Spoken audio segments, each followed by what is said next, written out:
أعوذ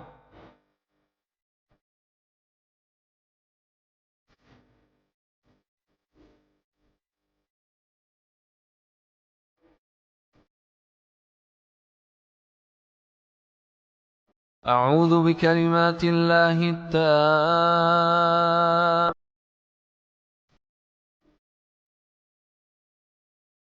رسول الله وعلى آله وصحبه ومن والاه ولا حول ولا قوة إلا بالله وبعد. قال الله عز وجل: يا أيها الذين آمنوا اتقوا الله حق تقاته ولا تموتن إلا وأنتم مسلمون. فإن أصدق الحديث كتاب الله وخير الهدى هدى محمد صلى الله عليه وسلم وشر الأمور محدثاتها وكل محدثة بدعة وكل بدعة ضلالة وكل ضلالة في النار. Ma'asyiral muslimin wal muslimat, saudara dan saudariku yang dimuliakan Allah Subhanahu wa taala, alhamdulillah, segala puja dan puji hanya milik Allah Subhanahu wa taala. Pada malam hari ini kita kembali dipertemukan di Masjid Jabal Arafah, dan tidak henti-henti kita berdoa kepada yang telah membangun masjid ini. Semoga Allah Subhanahu wa taala menjaga beliau dan keluarganya, dan juga kita semua yang memakmurkannya di sini.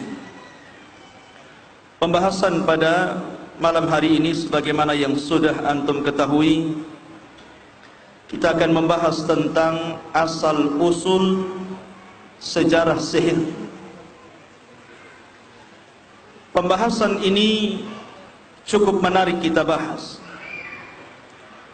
karena bagaimanapun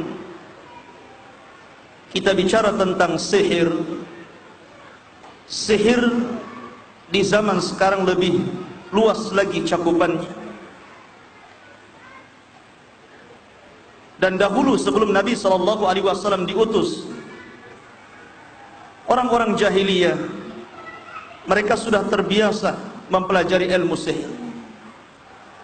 Tapi kemudian setelah Allah Subhanahu wa taala mengutus Rasul, kemudian menjaga langit, sehingga tidak ada satupun jin yang berani atau berusaha untuk naik ke langit, karena Allah fungsikan bintang, maka ketika itu terhenti ilmu sihir. Tapi kemudian setelah Rasul meninggal, maka jin-jin itu kembali ke langit sampai hari ini, sampai lebih menyebar lagi dibandingkan zaman dulu.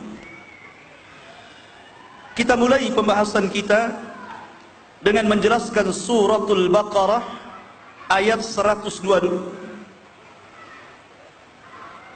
A'udzu billahi minasyaitonir rajim. Bismillahirrahmanirrahim.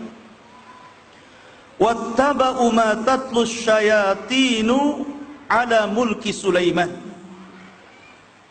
Wa ma kafara Sulaimanu walakinna syayatina kafaru yu'allimuna an-nasa as-sihra wa ma unzila 'alal malakaini bi Babila Harut wa Marut wa ma yu'allimani min ahadin hatta yaqula innama nahnu fitnatun fala takfur fayata'allamuna minhuma ma yufarriquna bihi bainal mar'i wa zawjihi wa ma hum bidharrina min ahadin illa biidznillah wa yata'allamuna ma yadhurruhum wa la yanfa'uhum wa laqad 'alimu laman ishtarahu ma lahu fil akhirati min khalaq wa la bi'sa ma syarau bihi anfusahum law kanu ya'lamun. Al-Baqarah ayat 102. Allah mengatakan di sini, wattaba'u ma tatlus syayatinu ala mulki Sulaiman. Dan mereka orang-orang Yahudi di zaman dulu, mereka mengikuti apa yang diajarkan syaitan di zaman Nabi Sulaiman. Dan tidaklah Sulaiman itu kafir, akan tetapi syaitanlah yang kafir. Mereka lah yang mengajarkan manusia tentang sihir. Dan apa yang diturunkan kepada dua malaikat di negeri Babil, dia adalah Harut dan Marut. Dan keduanya tidaklah mengajarkan sihir, kecuali akan mengatakan, sesungguhnya kami adalah fitnah bagi kalian, maka jangan pernah kufur. Maka orang-orang Yahudi pun belajar kepada keduanya apa yang bisa memisahkan antara suami dan istrinya.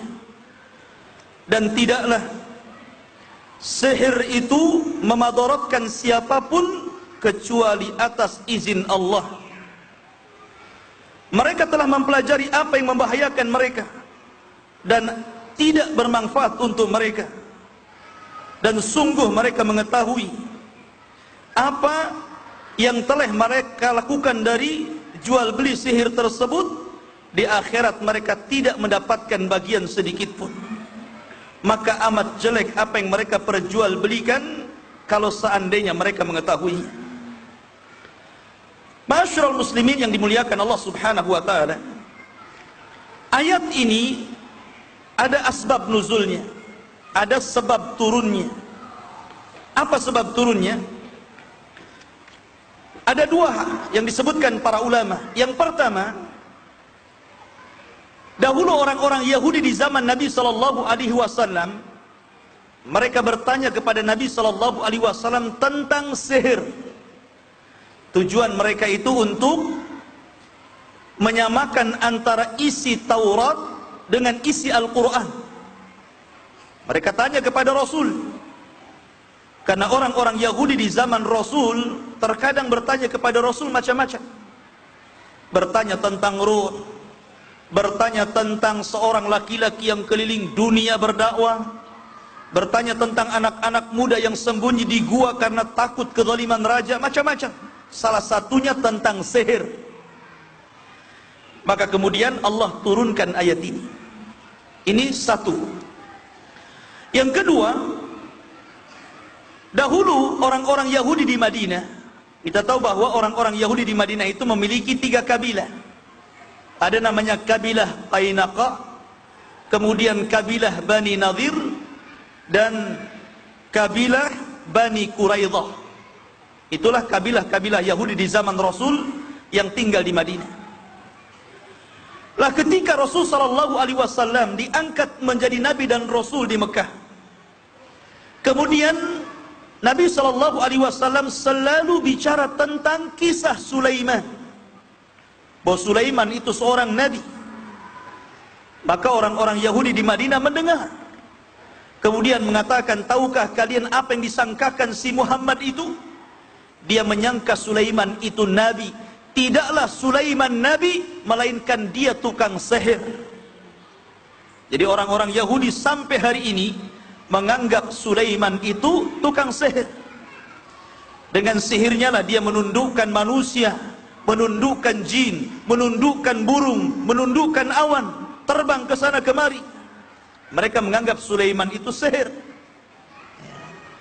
Makanya kemudian ketika Nabi sallallahu alaihi wasallam mendengar bahwa orang-orang Yahudi dari dulu sampai sekarang itu mengatakan Ibnu Dawud Sulaiman alaihi salatu wassalam adalah sahir, maka di sini Allah turunkan untuk membantah keyakinan mereka. Wa ma kafara Sulaiman.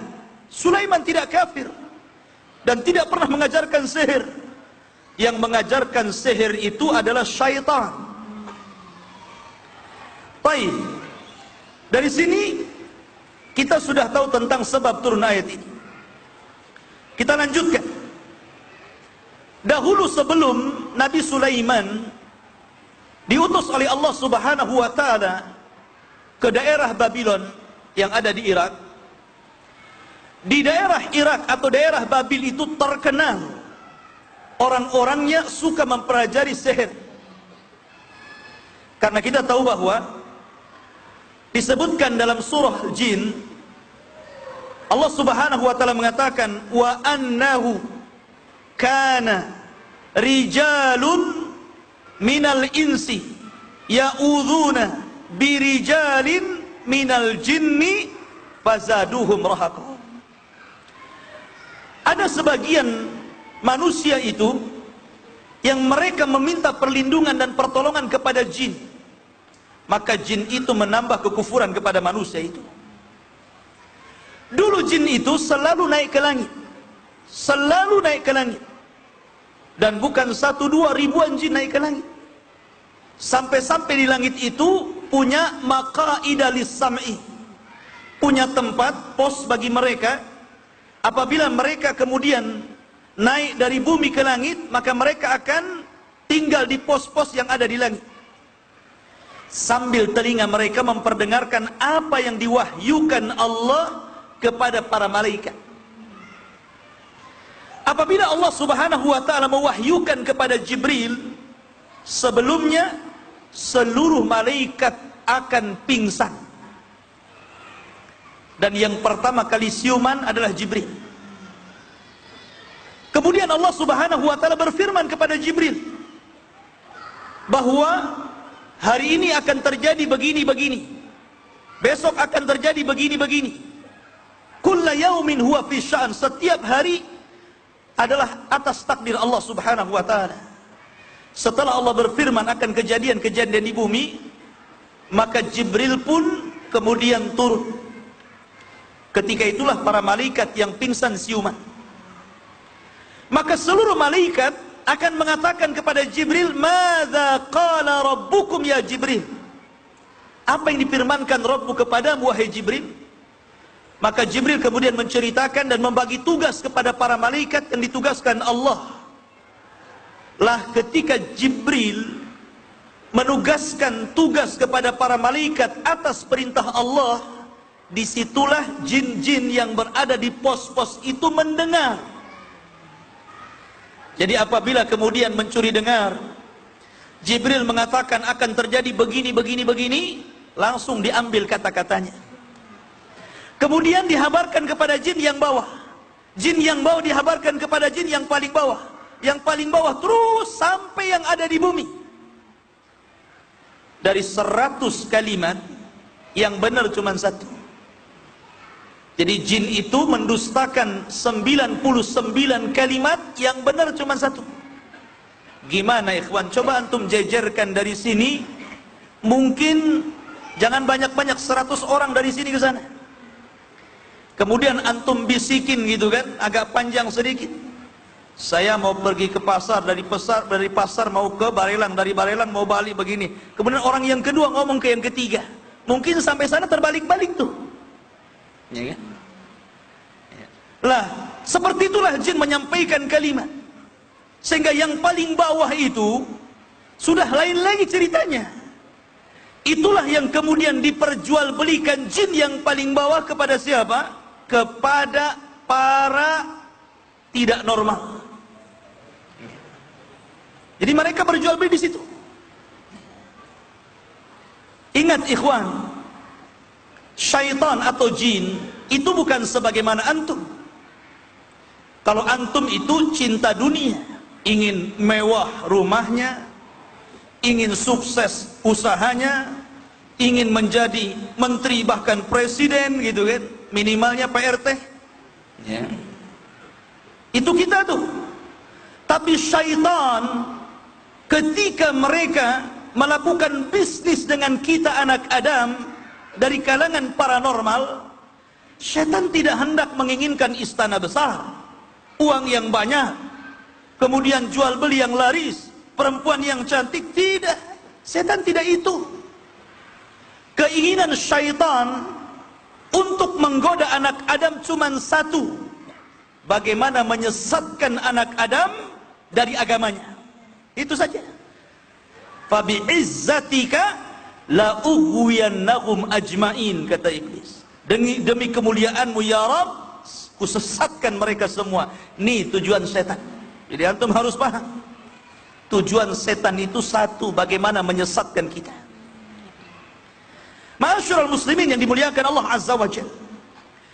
Ketika kemudian manusia sudah mulai mempelajari dan tersebar sihir di mana-mana di Babil di zaman itu, maka disinilah kemudian Allah mengutus Sulaiman untuk menjadi seorang nabi dan rasul di negeri Babil.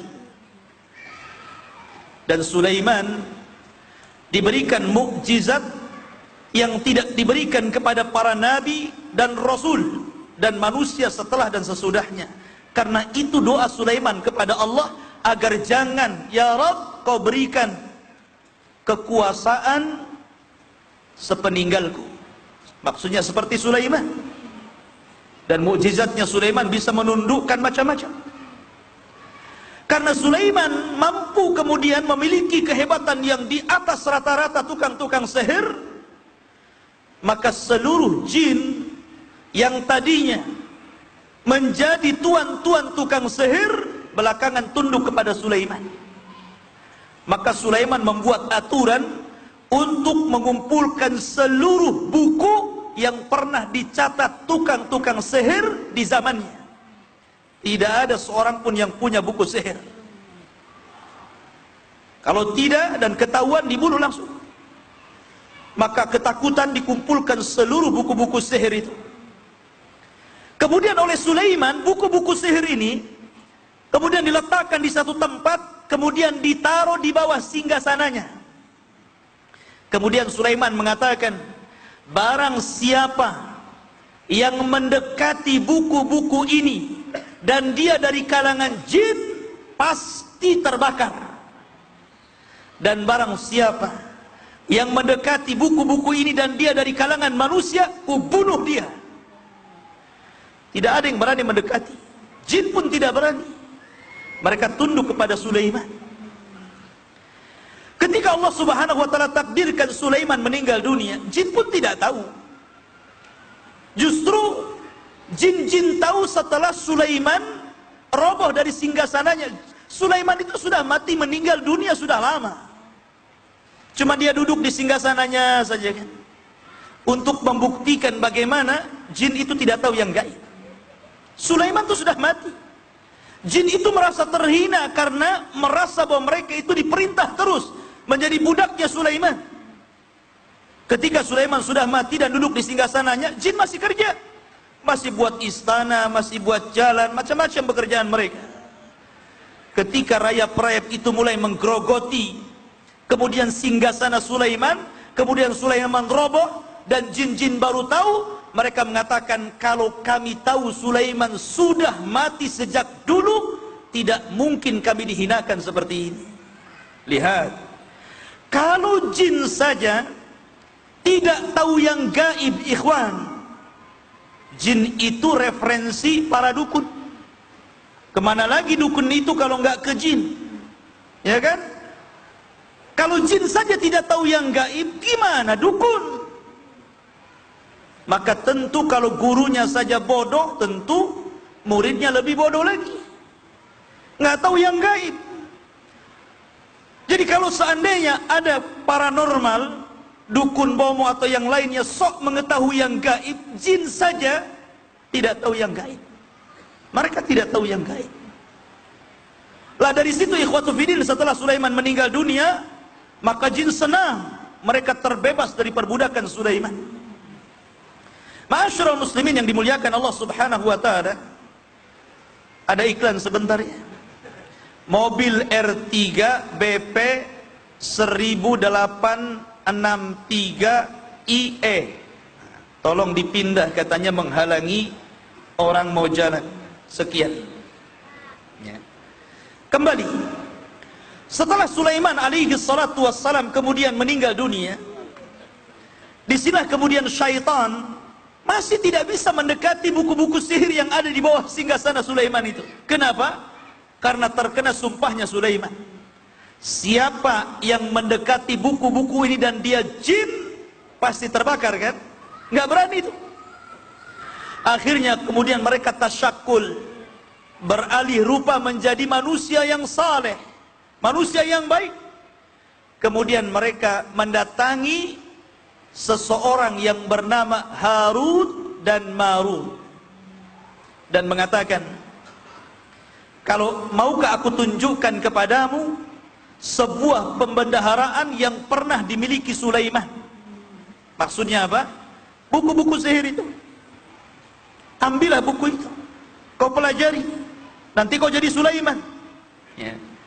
Akhirnya kemudian diambillah buku-buku itu oleh manusia, kemudian dipelajari oleh Harut dan Marut. Jadi setiap orang-orang Yahudi di zaman itu, kalau ingin belajar sihir, maka mereka datang kepada Harut dan Marut. Tapi Harut dan Marut adalah ujian bagi mereka. Apabila hendak mengajarkan sihir kepada manusia, maka dia mengatakan, innama nahnu fitnatun fala takfur. Sesungguhnya saya ini fitnah untuk kalian, jangan kufur ya. Dari sini ikhwatu fillah yang dimuliakan Allah Subhanahu wa taala, mulai tersebar lagi orang-orang Yahudi di zaman itu belajar sihir kepada Harut dan Marut. Maka kemudian mereka menyebar sampai hari ini orang-orang Yahudi itu suka mempelajari sihir. Pertanyaan, siapa yang menyihir Rasul? Yahudi. Rasul pernah disihir oleh seorang Yahudi namanya Labid ibn A'sam. Bahkan keluarga Rasul juga disihir. Aisyah pernah tersihir, Hafsah juga pernah tersihir. Bahkan saking jengkelnya kepada jariyahnya yang menyihir dia, dibunuh sama Hafsah tuh. Nanti ada pembahasannya tentang hukuman orang-orang yang melaksanakan sihir. Kita cerita dulu asal usul sihir ini. Lah dari sini ikhwatu fillah yang dimuliakan Allah Azza wa Jalla, taulah di sini bahwa kisah tentang Harut dan Marut menerangkan kepada kita awal mula sihir tersebar sampai hari ini. Akan tapi yang ingin saya jelaskan sedikit tentang Harut dan Marut dulu. Siapa Harut dan Marut ini sebenarnya? Ma'asyiral muslimin yang dimuliakan Allah Subhanahu wa taala. Ada yang mengatakan bahwa Harut dan Marut itu adalah dua malaikat.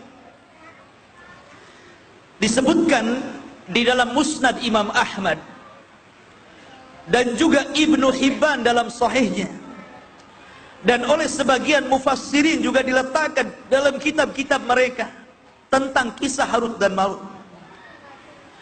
Ketika Allah Subhanahu wa taala turunkan Nabi Adam ke bumi, kita tahu bahwa malaikat ketika itu bertanya kepada Allah Subhanahu wa taala dan mengatakan, ya Rabb, ataj'alu fiha man yufsidu fiha wa yasfiku dima wa nahnu nusabbihu bihamdika wa nuqaddisulah. Ya Rabb, apakah engkau akan menjadikan makhluk yang akan merusak bumi, sementara kami malaikat senantiasa bertasbih memujimu, kami mensucikan dirimu ya Rabb? Maka Allah Subhanahu wa taala mengatakan, inni a'lamu ma la ta'lamun. Saya lebih tahu tentang ciptaan saya dibandingkan kalian. Saya lebih tahu. Karena kelak dari Nabi Adam alaihi salatu wassalam lahirlah para nabi dan rasul yang kedudukan mereka terkadang melebihi para malaikat. Kemudian malaikat mengatakan ketika itu, saya tidak yakin bahwa Nabi Adam tidak akan melakukan kerusakan-kerusakan. Kenapa malaikat bicara seperti itu coba? Karena sebelumnya jin itu sudah menempati bumi, tempat kita berpijak di sini, dan melakukan kerusakan. Makanya malaikat hendak mengkiaskan manusia dengan bangsa jin. Ya. Maka Allah Subhanahu wa taala ketika itu mengatakan kepada malaikat, saya ingin membuktikan kepada kalian ucapan kalian. Datangkan kepada saya dua malaikat, saya akan uji kalian seperti manusia Allah berikan akal. Didatangkanlah oleh malaikat dan terpilihlah malaikat Harut dan Marut. Kemudian setelah itu Allah Subhanahu wa taala berikan kepada malaikat ini nafsu, seperti manusia punya nafsu, sehingga cenderung bisa maksiat kalau punya nafsu kan. Akhirnya Harut dan Marut diberikan nafsu seperti nafsu manusia, diturunkan ke bumi. Sampai di bumi Allah Subhanahu wa taala akhirnya menciptakan satu perempuan yang cantik sekali. Rupanya Harut dan Marut ketika melihat perempuan cantik langsung terbelalak. Kayak antum. Ya. Langsung, cantik ini kan kita. Ya. Akhirnya kemudian malah menggoda, subhanallah. Digodanya perempuan itu. Ya. Digoda, akhirnya mau juga perempuan itu, tapi dengan 3 syarat.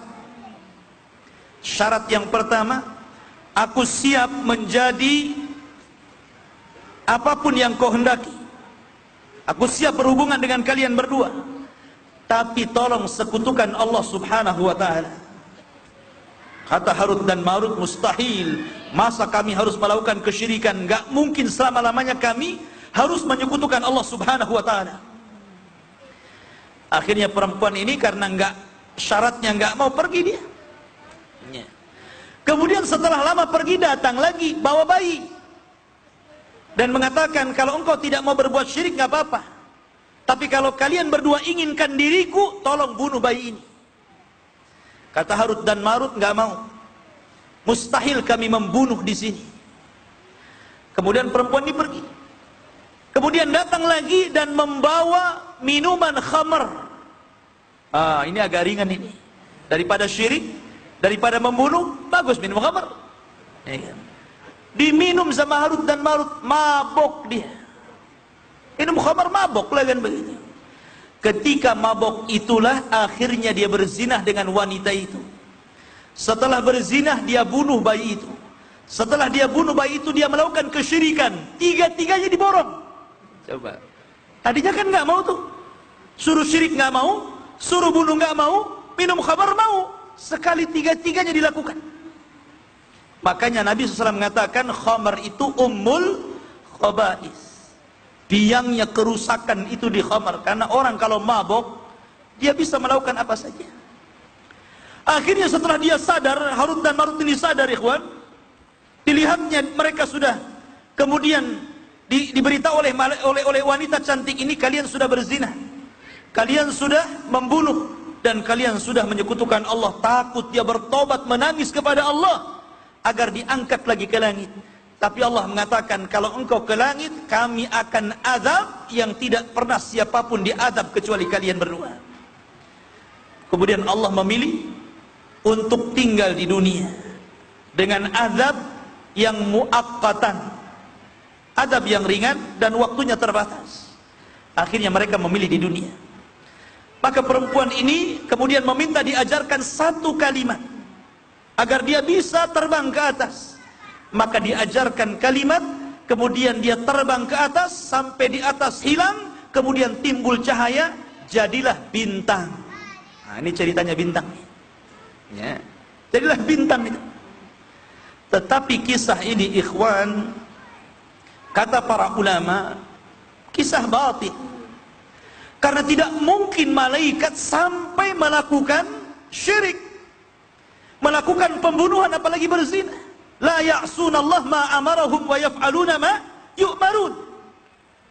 Malaikat itu tidak mungkin bermaksiat kepada Allah. Apapun yang Allah perintahkan mereka lakukan. Kalau sampai seperti ini, mustahil malaikat sampai seperti ini. Kalaupun memang Harut dan Marut adalah malaikat, tentu kisahnya tidak seperti ini. Boleh jadi Harut dan Marut itu malaikat, akan tetapi diturunkan untuk 3 sebab, kata para ulama. Pertama, untuk membedakan antara nabi dan tukang sihir. Karena orang-orang Yahudi menganggap Sulaiman itu sahir, bukan nabi. Maka malaikat Harut dan Marut turun, kemudian memberitahu sihir seperti apa, untuk membedakan siapa nabi, siapa tukang sihir. Yang kedua, untuk membedakan mana mukjizat dan mana sihir. Karena keanehan di dunia cuma 3. 1 mukjizat, 2 karamah, dan 3 sihir. Mukjizat untuk para nabi, karamah untuk para wali-wali Allah, dan sihir untuk para dukun. Jadi Harut dan Marut itu diturunkan untuk membedakan mana mukjizat, mana sihir.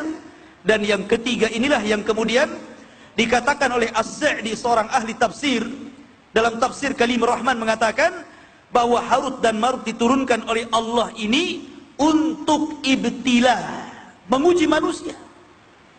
Apakah manusia itu sabar ataukah mereka tidak sabar? Seperti ketika Talut memberangkatkan pasukannya melawan Jalut. Berapa jumlah pasukannya? 80.000. Banyak kan?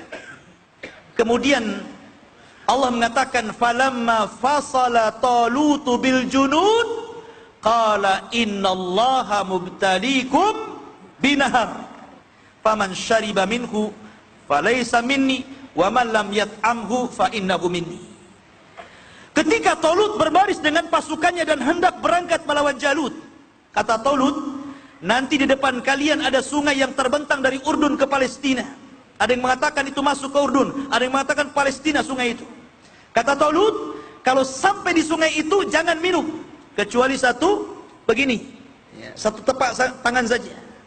Sebab kalau kalian minum melebihi satu telapak tangan, jangan ikut bersamaku, pulang kembali. Tapi kalau yang hanya minum sekepal saja, silahkan jadi pasukanku. Ujian kan? Ternyata apa? Yang tidak sabar lebih banyak daripada yang sabar. Rupanya ketika mereka sudah lelah letih berjalan, kemudian mendapatkan sungai, rupanya 76.000 minum banyak-banyak.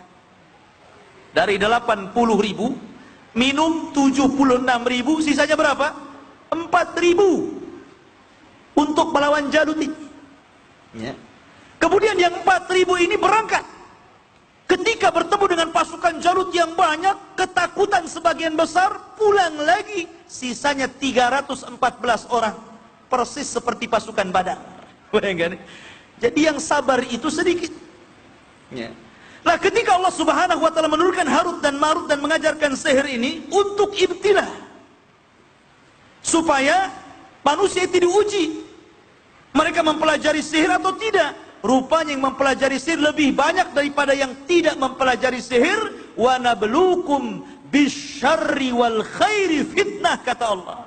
Dan kami akan uji kalian dengan keburukan dan dengan kebaikan, dan itu menjadi fitnah untuk kalian. Ma'asyiral muslimin yang dimuliakan Allah Subhanahu wa taala.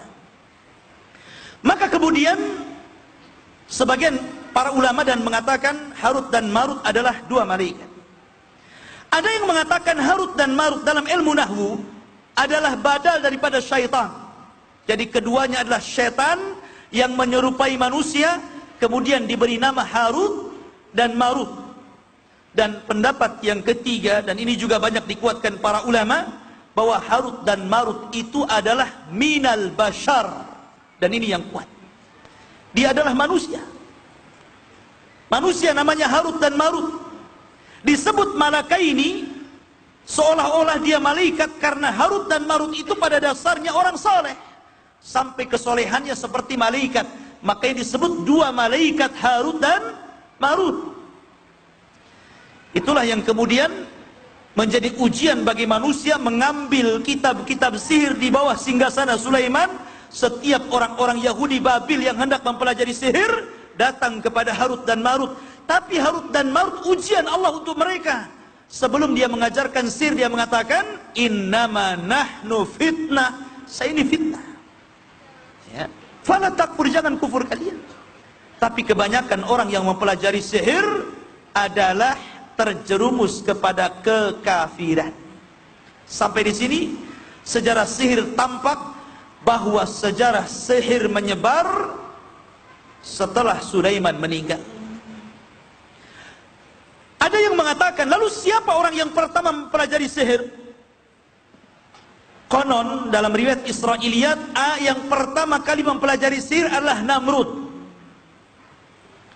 Namrud di masa siapa? Ibrahim. Dialah yang pertama kali mempelajari sihir. Makanya kenapa Namrud adalah satu di antara 4 raja yang pernah menguasai sebagian besar dunia.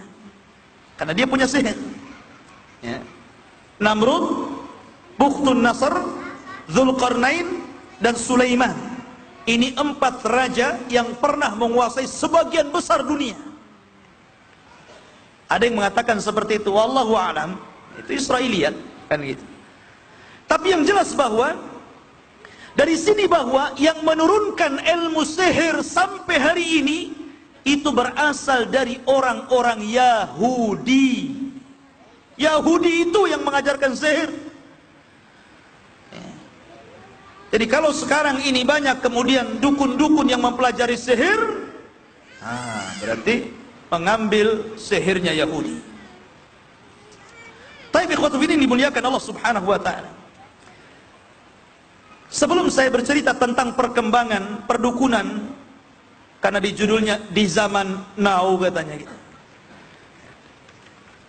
saya ingin menjelaskan kepada antum ikhwan tentang apa definisi sihir dan bagaimana ciri-ciri orang itu terkena sihir.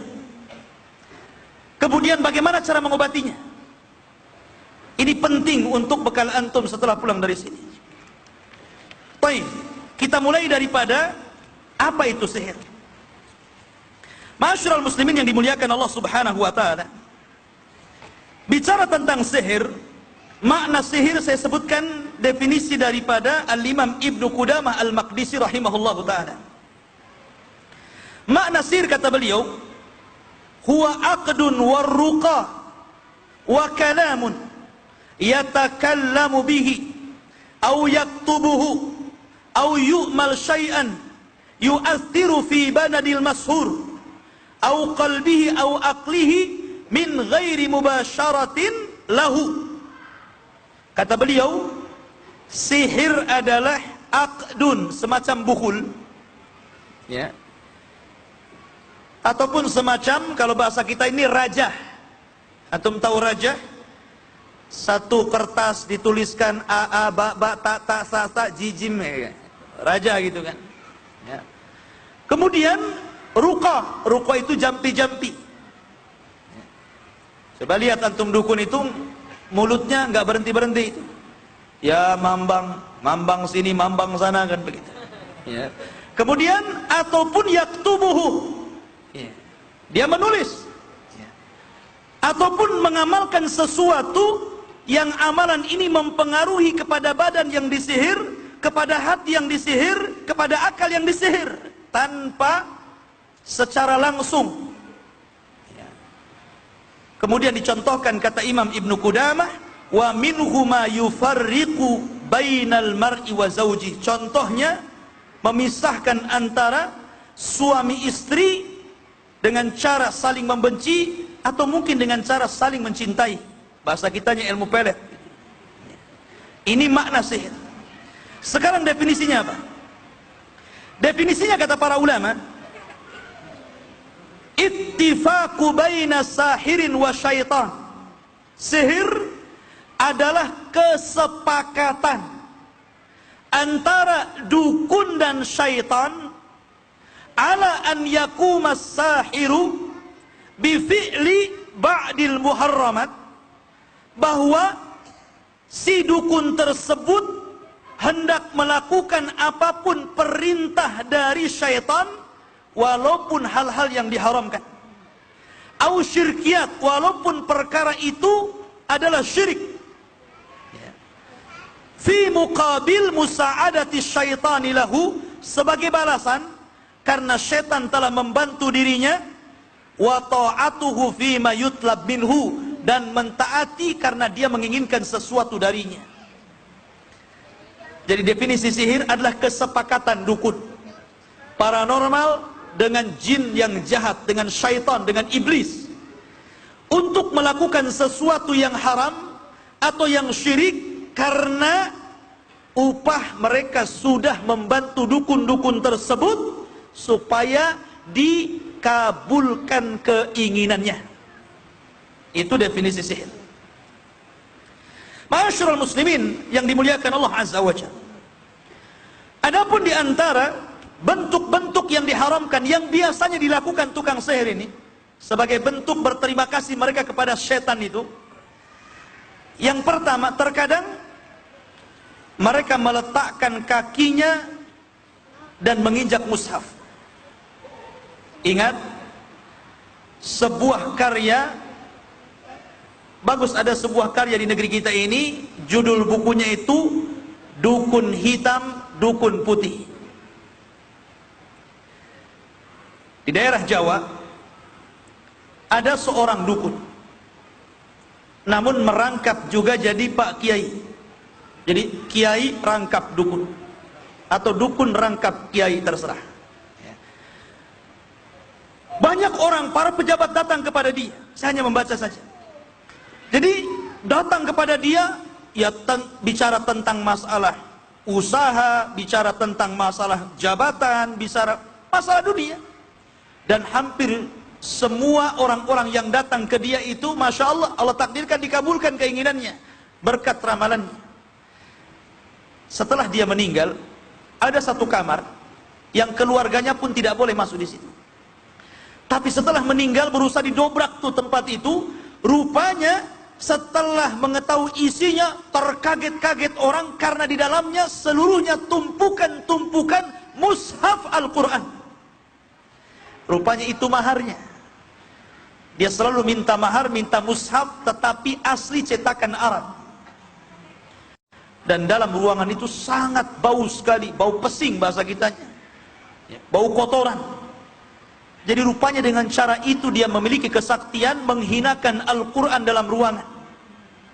Sendiri dengan cara menginjaknya, buang hajat di situ, kencing di situ, na'udzubillah. Dan itu caranya jadi tukang sihir.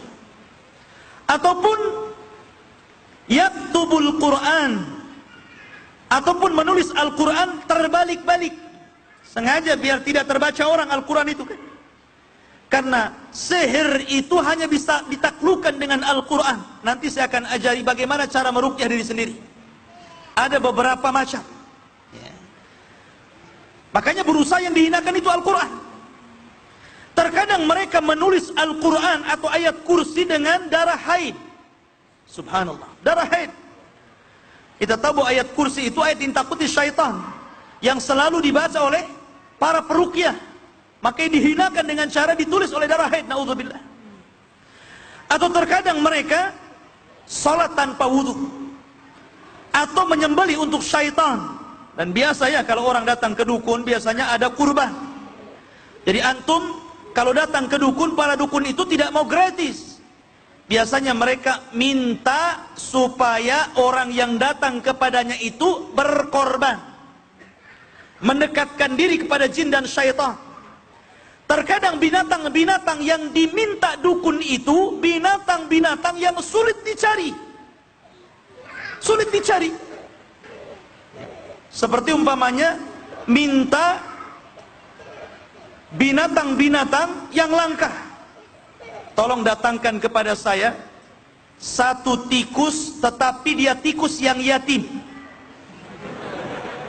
Gimana? Tikus yatim itu macam mana antum carinya itu?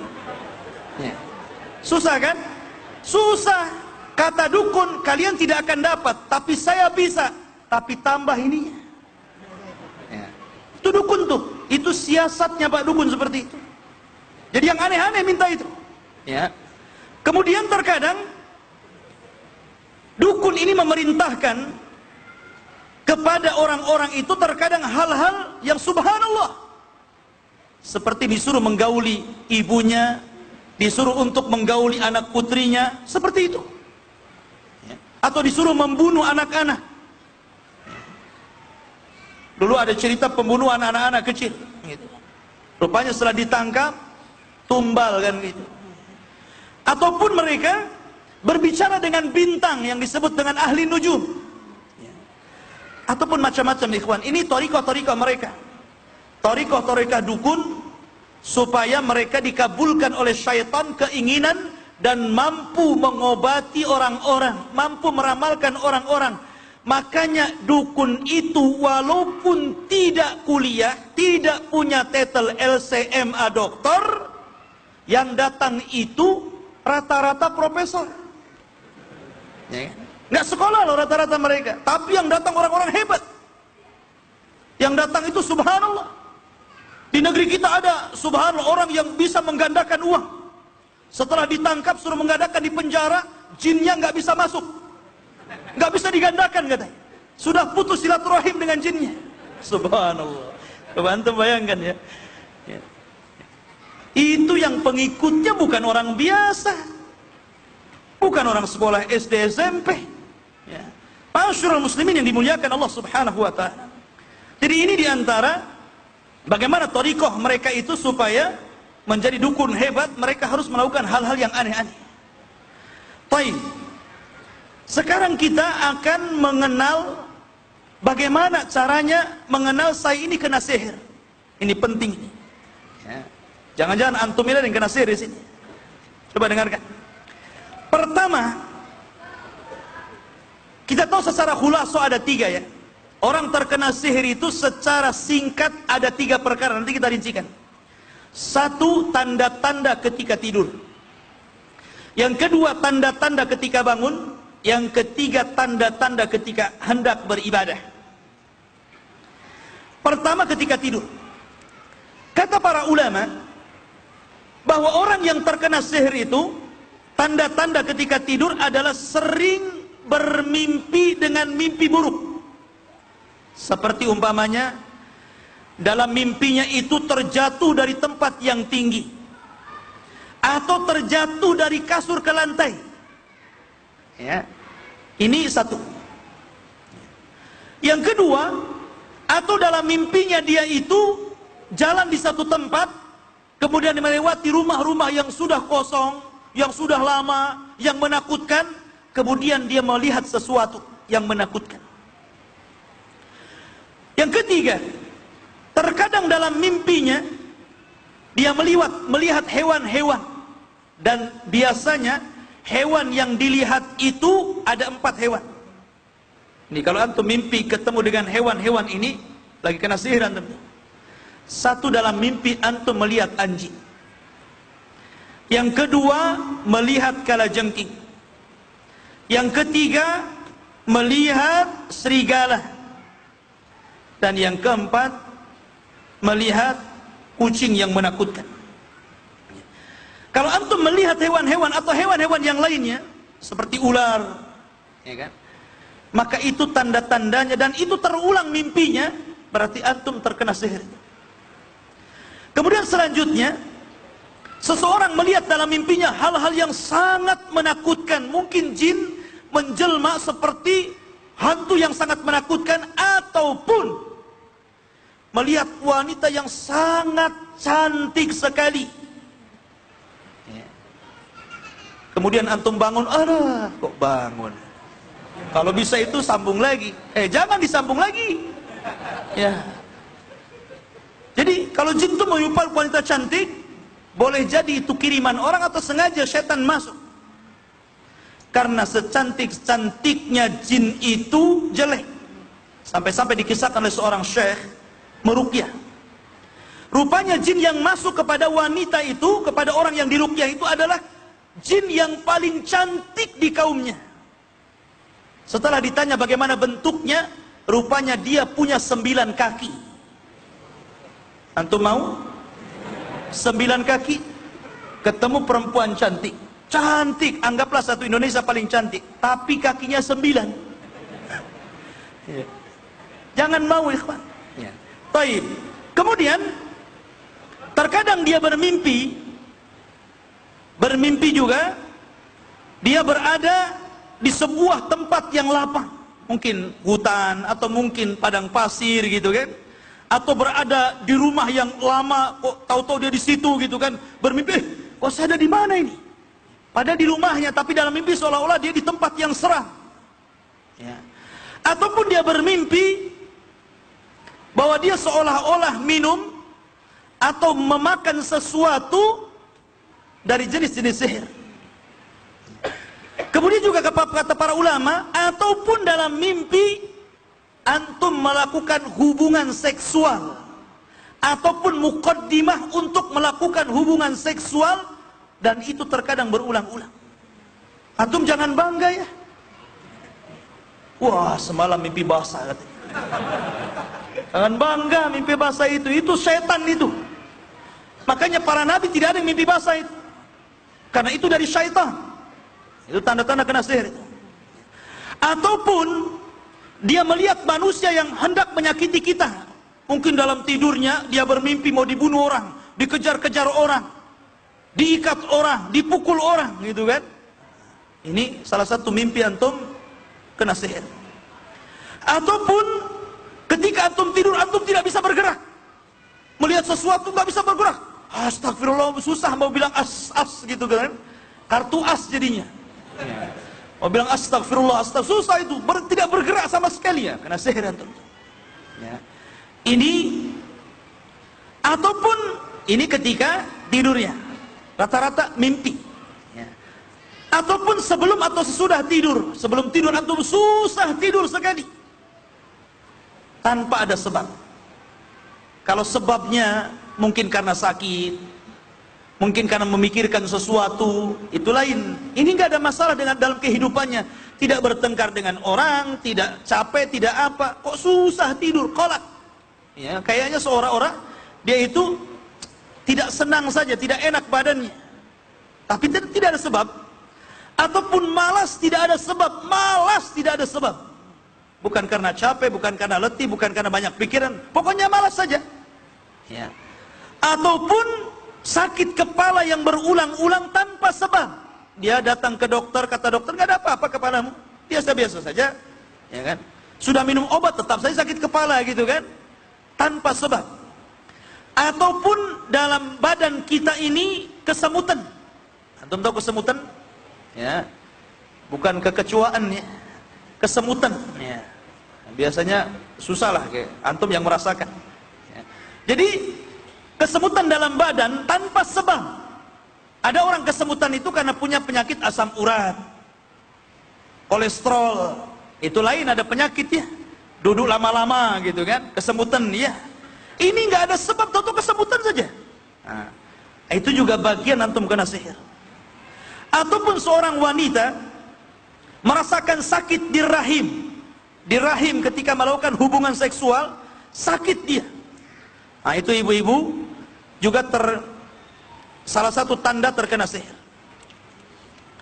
Ataupun dalam rumah tangga, seorang suami tiba-tiba saja bertengkar dengan istrinya. Datang orang ramai, wow, senyum-senyum gitu ketika walimah banyak orang. Habis walimah tengkar suami istri ini. Minggu kemarin kok tak ajak jalan-jalan saya? Begini-begini, bertengkar hebat. Nah, itu juga salah satu tanda kena sihir. Ataupun tiba-tiba benci kepada anaknya. Orang tua benci sama anaknya, nggak ada sebab, tentu benci, nggak suka tengok anaknya. Ya. Ataupun merasakan sesak dadanya. Sesak dadanya melihat istrinya itu nggak suka gitu kan. Karena saya dulu pernah ada orang yang datang ke anak ngomong, Ustaz, saya melihat istri saya kayak setan katanya. Ya. Bahkan kalau saya ngaca saya juga kayak setan katanya. Lah itu kok setan sama setan jadinya kan. Ya. Jadi ada orang yang kena sihir seperti itu. Ataupun sedikit bicara, kemudian melihat kepada istrinya yang biasanya banyak bicara jadi pendiam. Ah, ini juga ya. Biasanya ngomong enak, lancar, cair gitu kan, tahu-tahu pendiam sama istrinya. Ataupun kalau bertengkar selalu banting-banting. Dikit bertengkar lari ke dapur, prang-preng gitu kan. Nah, apa itu suara apa tak tahu. Ya, mungkin melempar kaca, melempar gelas, melempar ini, kena sihir. Ya. Kemudian ataupun terkadang memukul istri tanpa sebab. Tak ada sebab apa-apa dipukul istrinya. Ya. Nah, itu juga tanda-tanda kena sihir. Ataupun tidak mau menafkahi istrinya. Yang tadinya banyak kasih nafkah istrinya, tahu-tahu di stop gitu kan. Nah. Ataupun dia suka bicara dengan perempuan di lain istrinya, atau seorang anak muda yang suka pacaran, itu kena sihir itu. Ya. Pacaran gitu kan, ngomong di gelap-gelap, sampai orang pacaran itu nggak takut kuburan ikhwan, karena dia setannya. Kemudian terkadang safar jauh, seorang suami safar nggak pulang-pulang. Rupanya ada orang ketiga, keempat, kelima, keenam, ketujuh. Kemudian terkadang seseorang itu ya tahawal, yang tadinya rajin ibadah, rajin ke masjid, rajin taklim, rajin puasa, tiba-tiba malas semuanya, nggak mau lagi ke masjid, nggak mau ini, futur bahasa kita. Ya. ataupun melihat istrinya kayaknya makin jelek saja bukan makin cantik, padahal sudah berusaha itu dandan secantik-cantiknya masih dibilang jelek saja. Sudah dikasih harum kok malah bau gitu kan. Kemudian ataupun selalu memikirkan gimana cara saya talak istri saya itu, gimana jalannya ini. Ada tuh suami kayak gitu tuh, gimana cara nalak istri saya ini. Akhirnya dibuatlah sebab supaya punya alasan menceraikan dia, kena sihir ya. Ataupun seorang wanita terkadang dia sakit di bawah punggung dan sakitnya lama gitu, nggak sembuh-sembuh. Kemudian juga selalu mencium bau yang tidak enak, nggak ada bangkai tikus, nggak ada bau, tapi kok bau kayak di rumah ini, apa ini kan itu ya. Ataupun kata para ulama, akim, bisa juga akim, seorang wanita mandul, tak punya anak lama gitu kan. Ataupun dia benci kalau ada orang membaca Quran, kalau ada yang berzikir, dia benci sekali. Dan mudah marah, ini pun terkena sihir ya kan. Kemudian juga dia ibtiad angkul lima umira bihi min taqarrubillahi azza wajal. Dia selalu menjauh dari sesuatu yang harusnya diperintahkan kepadanya, dari hal-hal yang mendekatkan diri kepada Allah subhanahu wa ta'ala, seperti sholat, puasa, zakat dan yang lainnya. Termasuk juga enggan datang ke majelis-majelis ilmu, enggan untuk melakukan kebaikan, enggan untuk melakukan hal-hal yang bersifatnya bermanfaat untuk ibadah, dan begitu seterusnya. Ini diantara tanda-tanda yang sedikit yang saya rangkum dari beberapa kitab yang bicara tentang tanda-tanda ini. Kira-kira ada nggak di antara antum yang kayak gini? Hah? Ngaku saja lah, nanti diobati.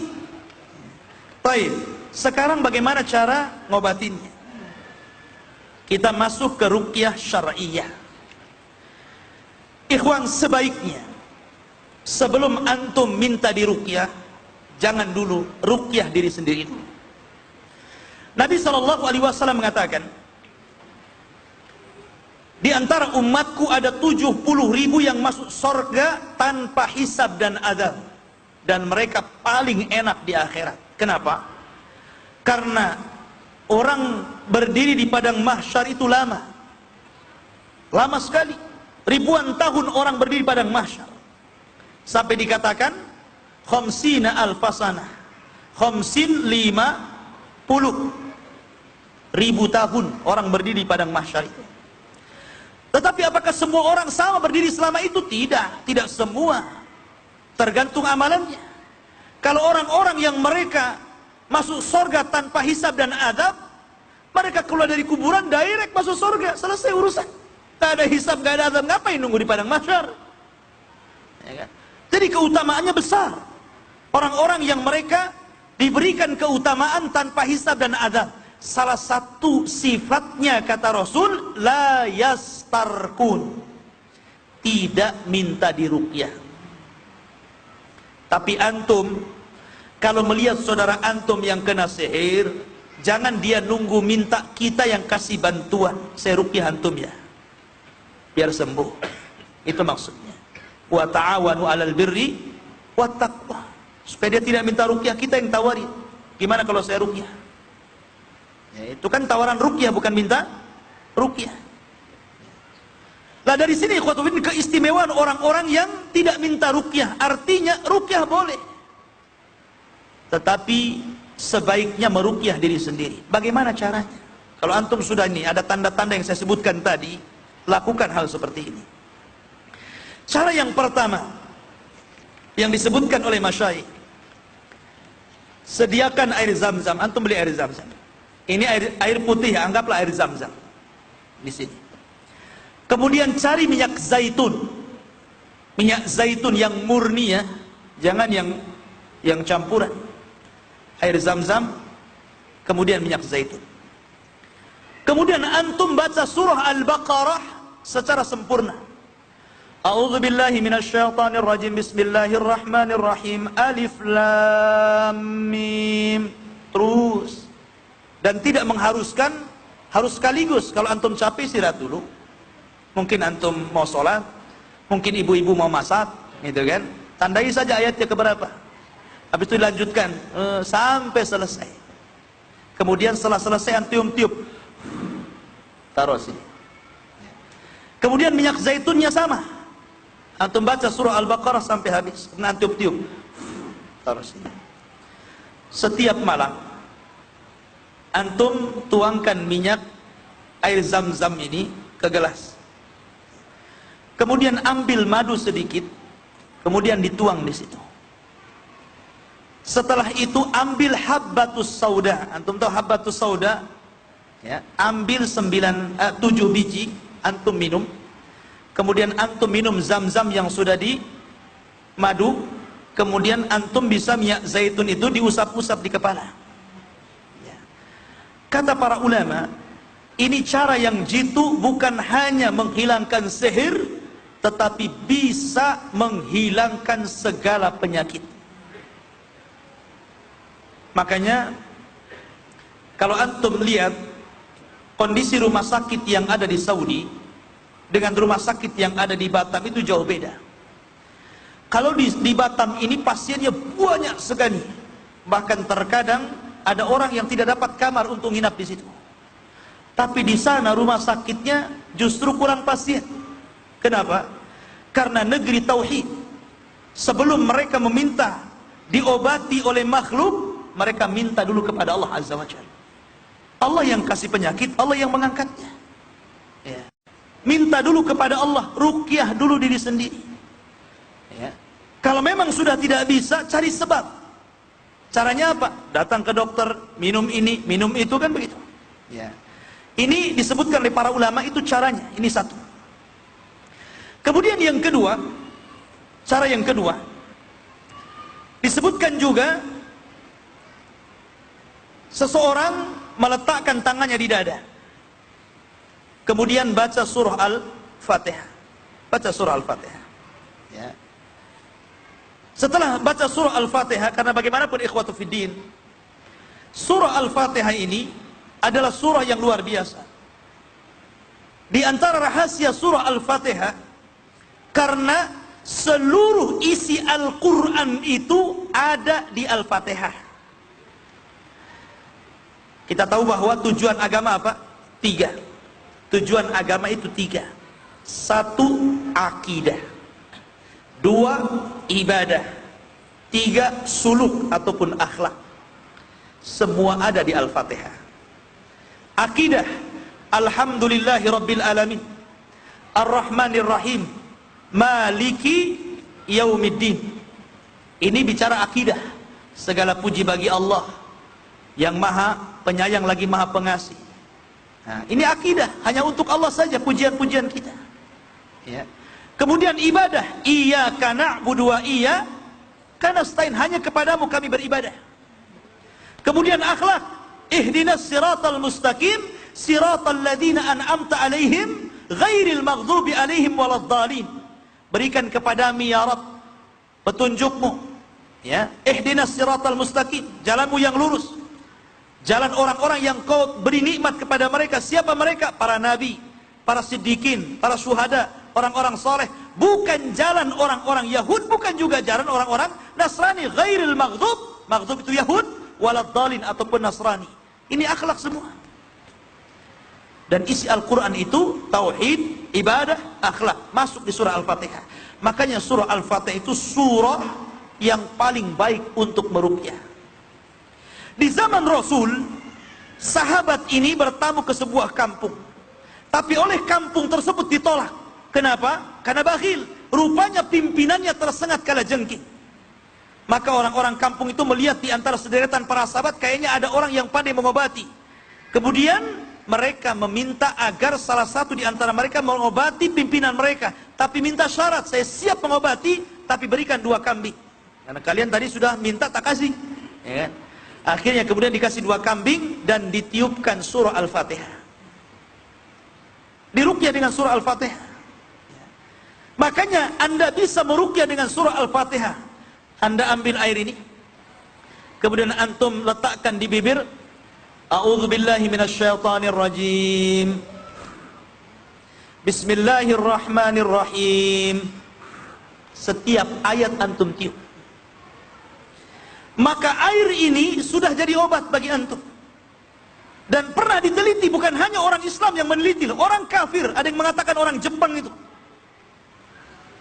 Ketika air yang dibacakan Quran dengan air yang tidak dibacakan Quran, rupanya kepadatan molekul air yang dibacakan Quran sangat padat sehingga bisa menjadi detox, menjadi peluluh racun. Sampai seperti ini. Ini orang kafir dia, bukan orang Islam yang meneliti. Ustaz Islam nggak perlu meneliti, yakin sudah selesai. Ya kan? Kapan diteliti-teliti lagi? Sami'na wa ata'na lah. Ya. Ini menunjukkan bagaimana nubuah. Ya. Taib. Jadi cara yang kedua, antum bisa letakkan tangan, umpamanya anak antum lagi sakit, istri antum lagi sakit. Ya. Istri antum suruh baring. Kemudian, coba antum berdiri sini satu. Ya. Antum aja, biar masuk YouTube.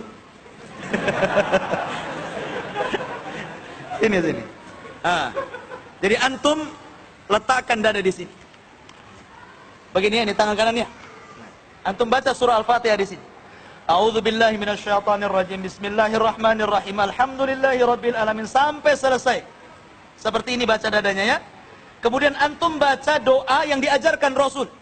Seperti Bismillahi arqiq min kulli syai'in yu'dik min syarri hasidin Allahu yashfik. Ataupun doa yang lain, apanya? Allahumma rabban nas adhibil ba'syi ashfi anta syafi la shifaa illa shifauka shifaan la yughadiru saqama. Seperti itu caranya. Meletakkan di dada. Fadhal. Ya. Nanti tinggal tengok di YouTube.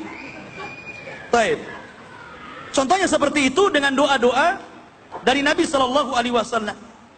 Kemudian setelah itu minum air Zam-Zam. Ingat, Nabi Shallallahu Alaihi Wasallam sudah menyebutkan tentang faedah-faedah di dalam Al-Quran dan hadis. Contoh air Zam-Zam. Air Zam-Zam itu ma'un mubarak, air yang penuh dengan berkah. Air yang penuh dengan berkah. Ya. Karena Allah mengatakan innaha mubarakatun, innaha ta'amu ta'min, kata Rasul. Sesungguhnya Zam-Zam itu air yang barokah, kata Rasul. Rasul yang mengatakan air Zam-Zam itu barokah. Dan air Zam-Zam itu tergantung doa yang meminumnya. Kalau doanya untuk mengobati, maka dia jadi obat. Ma'u Zam-Zam lima syuribalahu, kata Rasul. Air Zam-Zam itu tergantung doa orang yang meminumnya. Kalau antum berdoa untuk mengobati penyakit, jadi obat. Ya. Ataupun minyak zaitun. Sampai Allah bersumpah wattini wa zaitun. Ya.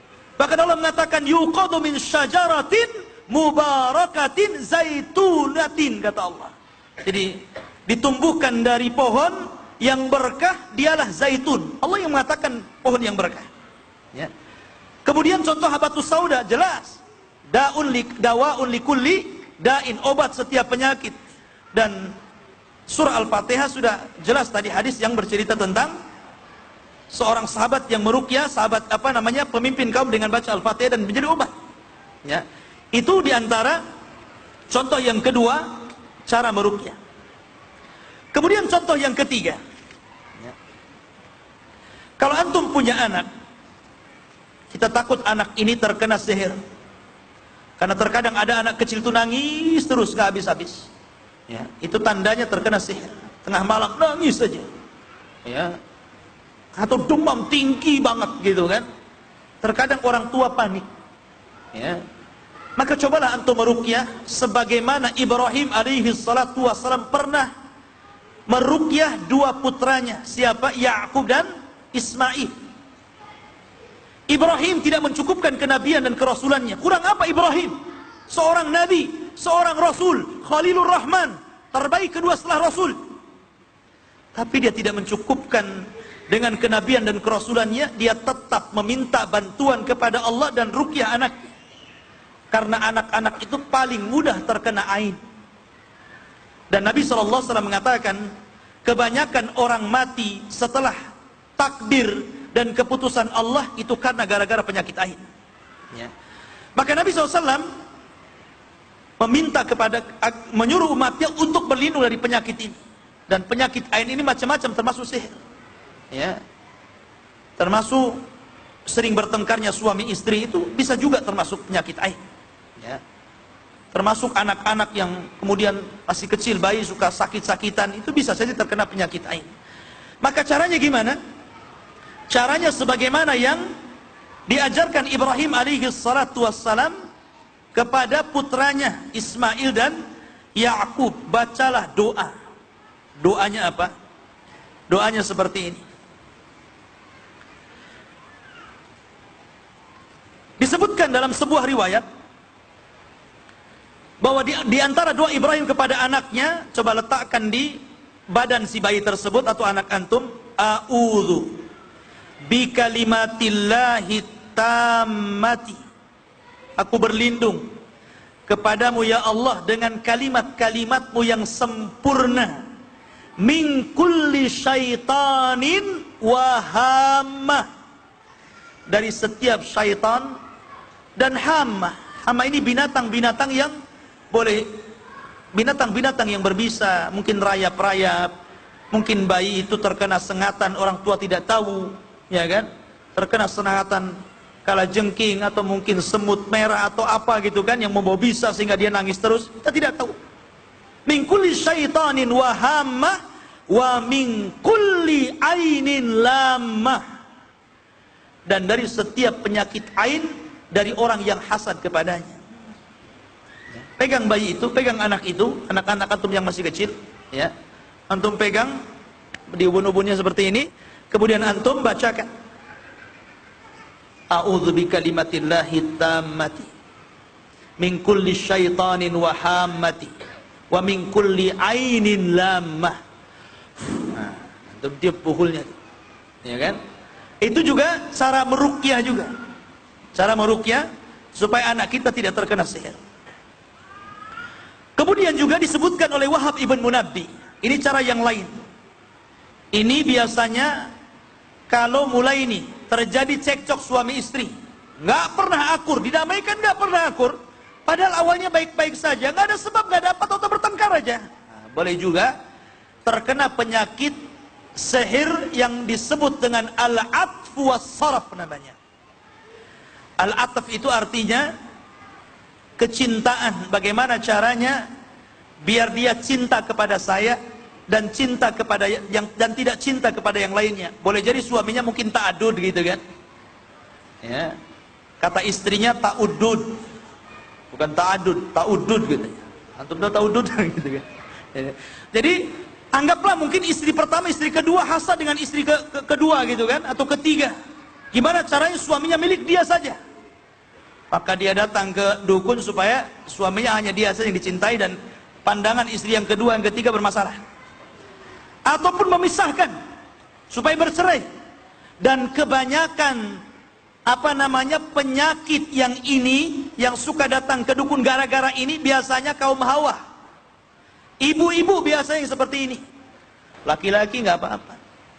Laki-laki mah jelek nggak apa-apa. Kayak kereta ditunggu orang ya. Yang penting banyak duitnya. Biasanya perempuan yang sering datang ke dukun untuk melakukan dua sihir ini. Sihir pelet atau memisahkan dua orang supaya bertengkar dan bercerai. Cara mengobatinya kata Wahab ibn Munabbi, sediakan 7 daun sidr. Sidr itu daun bidara. Coba antum cari daun bidara 7, kemudian digerus sampai lembut, ya. Kemudian setelah itu masukkan ke dalam air, ya. Setelah masuk ke dalam air, bacakan 4 ayat yang disebut dengan 4 ayat perlindungan. Pertama antum baca Qul ya ayyuhal kafirun. Baca sendiri ibu di rumah. Atau antum laki-laki, baca sendiri Qul ya ayyuhal kafirun, masa enggak hafal. Ya. Kemudian setelah Qul ya ayyuhal kafirun, antum baca Qul huwallahu ahad. Ya. Setelah antum baca Qul huwallahu ahad, antum baca surah Al-Falaq. Qul a'udzu birabbil falaq. Ya. Setelah itu antum baca Qul a'udzu birabbin nas. Kemudian antum tiup. Nah, seperti itu. Ya. Kemudian caranya gimana? masukkan ke dalam ember ataupun bak mandi, mandi di situ. Ya. Mandi di situ selama beberapa hari dan bisa rasakan hasilnya kata para ulama. Dan ini sebagaimana riwayat daripada Wahab ibn Munabbih, seorang alim. Ya. Ataupun umpamanya antum punya istri, susah sekali nurut sama antum. Ada nggak yang gitu? Jawab. Ada nggak? Istri itu disuruh-suruh susah banget. Kadang-kadang antum bahasanya mau nasihati malah dinasihati balik. Dikandani-ngandani itu bahasanya. Ya. Jadi kalau nyuruh itu dia pula yang kemudian ini. Ya. Ada istri yang kayak gitu. Kalau di belakang enggak, Bu ya. Itu bukan di sini, di sana, Bu ya. Ya. Jadi kalau antum punya istri kok susah dengar, diperintah susah, melawan aja. Nah, itu tanda-tandanya istri antum ada jinnya. Gimana caranya supaya menghilangkan itu? Pertama nih, sebagaimana saya mengambil dari Syekh Wahid Abdul Salam Bali, hafizahullah ta'ala, dia mengatakan cara meruqyahnya begini. Yang pertama, antum beli MP3 kayak gini. Nah, ini. Ya. Beli ini kan. Saya kira antum punya semua. Ya. Pengemis saja punya iPad. Masa antum nggak punya? Ya. Kemudian caranya satu, dengarkan ayat-ayat ruqyah. Ayat-ayat ruqyah ya, surat Kursi, Awakhir Al-Baqarah gitu kan. Ayat-ayat ruqyah seperti tadi Al-Fatihah, Qul a'udzu birabbin nas, Qul a'udzu bil falaq, Qul a'udzu Qul ya ayyuhal kafirun, itu namanya ayat-ayat ruqyah ya. Ya. Kemudian perdengarkan di telinganya. Antum beli handset, istrinya suruh dengar. Ya. Ataupun coba dengarkan surah Kursi, surah ayat Kursi. Kemudian juga pakai handset, dengarkan di telinganya, berulang-ulang. Ya. Ataupun tilawah Al-Quran sebanyak 3 juz, ya, setiap hari, dan lakukan selama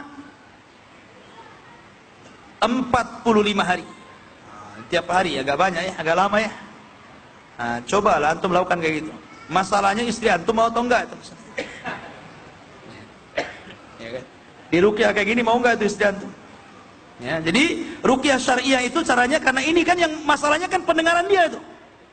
Disuruh-suruh nggak mau, masalah, nggak ada masalah, tapi dia suka nentang sama antum gitu kan. Nah, antum cara meruqyah lewat telinga, dengarkan pakai kaset telinganya gitu kan. Syukur-syukur antum yang tidak lewat kaset, syukur-syukur antum yang langsung bacakan di telinga dia. Nah, itu lebih manjur lagi. Ya. Dan tentunya juga yang terakhir dari 3 perkara tadi, selain juga didengarkan di telinga, jangan lupa baca zikir pagi dan petang. Itu yang paling luar biasa. Zikir pagi dan petang jangan antum tinggalkan. Ya. Baik. Kemudian juga di antara cara yang lain adalah dengan cara membaca beberapa ayat. Jadi kalau antum ingin meruqyah diri sendiri, cobalah setiap pagi antum baca 3 kali muawwidzatain, Qul a'udzu birabbin nas dan Qul a'udzu birabbil falaq, pagi kemudian sore juga, ya, selain zikir pagi dan petang, ya. Kemudian bacalah doa Nabi sallallahu alaihi wasallam, a'udzu bikalimatillahi tammati min syarri ma khalaq, ataupun bismillahilladzi la yadurruhu ma asmi syai'un fil ardi wala fis sama, 3 kali, ya. Kemudian a'udzu bikalimatillahi tammati min kulli syaitan wa hamah wa min kulli ainin lamah, 3 kali, ya. Ataupun ayat-ayat ruqyah. Kalau antum memang capek, sekarang sudah tinggal antum klik aja di YouTube gitu, ayat-ayat ruqyah, nanti yang syar'i keluar semua. Kalau malas antum bisa mendengarkan. Tapi sebaiknya antum membaca sendiri, itu lebih baik. Ini kalau antum cerita ruqyah diri sendiri. Tapi kalau meruqyah tempat, seperti rumah antum biar nggak kena jin, kena setan, kena gangguan-gangguan itu, pertama hindarkan gambar-gambar. Karena malaikat rahmat tidak akan masuk ke rumah yang ada gambar yang bernyawa dan ada anjingnya dan patung-patung. Ustaz sayang foto-foto itu. Ya, taruh di album kan bisa. Kalau antum sayang, tidak harus dipajang kan? Copot, taruh di album. Mungkin kapan-kapan mau nengok kayak di handphone, ya kan? Bisa kapan-kapan dilihat. Tak perlu dipajang. Ya. Tetapi yang tidak masuk itu malaikat rahmat. Kalau malaikat maut masuk. Malaikat rahmat saja yang ini. Baik. Kemudian yang kedua, jangan pernah mengundang setan ke rumah. Jangan pernah mengundang setan. Antum orang nggak diundang, setan antum undang. Ya. Bagaimana caranya orang undang setan? Banyak hal orang itu ngundang setan. Terkadang orang itu membawa maksiat ke dalam rumah. Yang paling besar di zaman now, orang undang setan pakai ini. Nah, di tangan saya ini. Nih, ini mudah ini ngundang setan. Dulu belum ada ini, subhanallah ikhwan. Orang itu rajin ngaji, rajin apa, minimalnya nggak melakukan maksiat. Tapi setelah ada ini, hampir semua di rumah banyak setannya. Awas ada setan. Karena ini zaman setan. Rawon setan, rujak setan, nasi goreng setan, semua setan. Subhanallah. Ya. Jadi macam-macam zaman setan ini, ikhwan. Ya. Makanya jangan undang setan ke rumah pakai ini. Karena di rumah itu macam-macam ditengok di sini. Cobalah masukkan hal-hal yang positif ke dalam ini. Tinggalkan hal-hal yang negatif. Karena ini bisa membuat orang taat, bisa membuat orang dapat hidayah. Bisa membuat orang jadi giat ibadah, bisa juga malas ibadah. Jangan masukkan setan ke rumah. Yang ketiga, jangan lupa kalau keluar rumah atau masuk rumah baca doa. Keluar rumah bismillahi tawakkaltu 'ala Allah. Kata Nabi SAW, kalau dia membaca doa ini, maka dia akan dicukupkan dan dijaga. Maksudnya dijaga dari syaitan. Ya. Kalau masuk ke dalam rumah, bismillahi walajna, wa bismillahi kharajna, wa 'alallahi tawakkalna. Dengan menyebut nama Allah kami masuk, dengan menyebut nama Allah kami keluar, dan kepada Allah kami tawakal. Dan kalau makan dan minum jangan lupa bismillah. Karena setan itu punya grup. Sama punya antum kayak grup antum itu. Grup ini di WA, grup itu kan. Setan itu punya grup. Grup-grup ini biasanya mereka itu rombongan-rombongan mencari rumah yang tidak dibacakan zikir Quran. Kata pemimpinnya, ini rumah tidak ada zikirnya. Orang masuk gak baca bismillah, gak berdoa. Orang makan gak baca bismillah. Orang minum gak baca bismillah. Maka dia memanggil grupnya dan mengatakan, malam ini kita ada penginapan di rumah ini. Rame-rame ke situ. Akhirnya kalau sudah rame ya ikut berhubungan suami istri, nonton live. Ya kan, kalau orang nggak hubungan nggak baca doa kan ditonton itu. Siapa yang nonton? Jin. Antum sedang ditonton. Masalahnya ikhwan, kalau antum perang, orangnya ada, antum bisa lah ngalahkan dia. Kalau antum perang, orangnya nggak kelihatan, cemana antum bunuh dia? Jin itu nggak kelihatan. Kalau antum perang dengan jin, dipastikan mereka menang dibandingkan kita. Kita ini melawan musuh yang nggak kelihatan. Innahum, sesungguhnya mereka yarakum, melihat kalian. Min haitsu la tarawnahum, kan? Dari tempat yang kalian tidak bisa melihat mereka. Jadi kita ini sedang berperang dengan makhluk gaib. Ya. Kemungkinan orang itu yang tidak kelihatan menang dibandingkan orang yang kelihatan. Makanya dulu kan ada cerita itu, orang yang ingin nyari tali-tali yang ada di kuburan katanya bisa menghilang katanya kan. Sebab kalau mencuri tidak kelihatan, hasilnya lebih banyak dibandingkan nampak dipukulin orang. Ya kan? Lah mereka itu nggak kelihatan, jadi musuh kita nggak kelihatan di masalahnya. Tetapi ada kelemahan, inna kaida syaitan kana dha'ifa. Walaupun mereka tidak kelihatan, Allah mengatakan tipu daya mereka lemah. Caranya apa? Masuk rumah berdoa, makan bismillah, minum bismillah, mereka lemah. Ya. Bahkan kata Rasul, kalau antum menutup jendela, ibu menutup pintu, menutup makanan, baca bismillah, mereka nggak bisa ngangkat itu. Bahkan kalau seandainya ada setan menakut-nakuti antum di rumah, atau ibu-ibu lah yang biasa penakut itu biasanya. Tapi bukan ibu-ibu sini. Ibu sini makin penakut. Jadi kalau seandainya diganggu nih, karena setan itu berusaha masuk ke media apapun. Bayangan, terkadang gorden goyang-goyang, ya.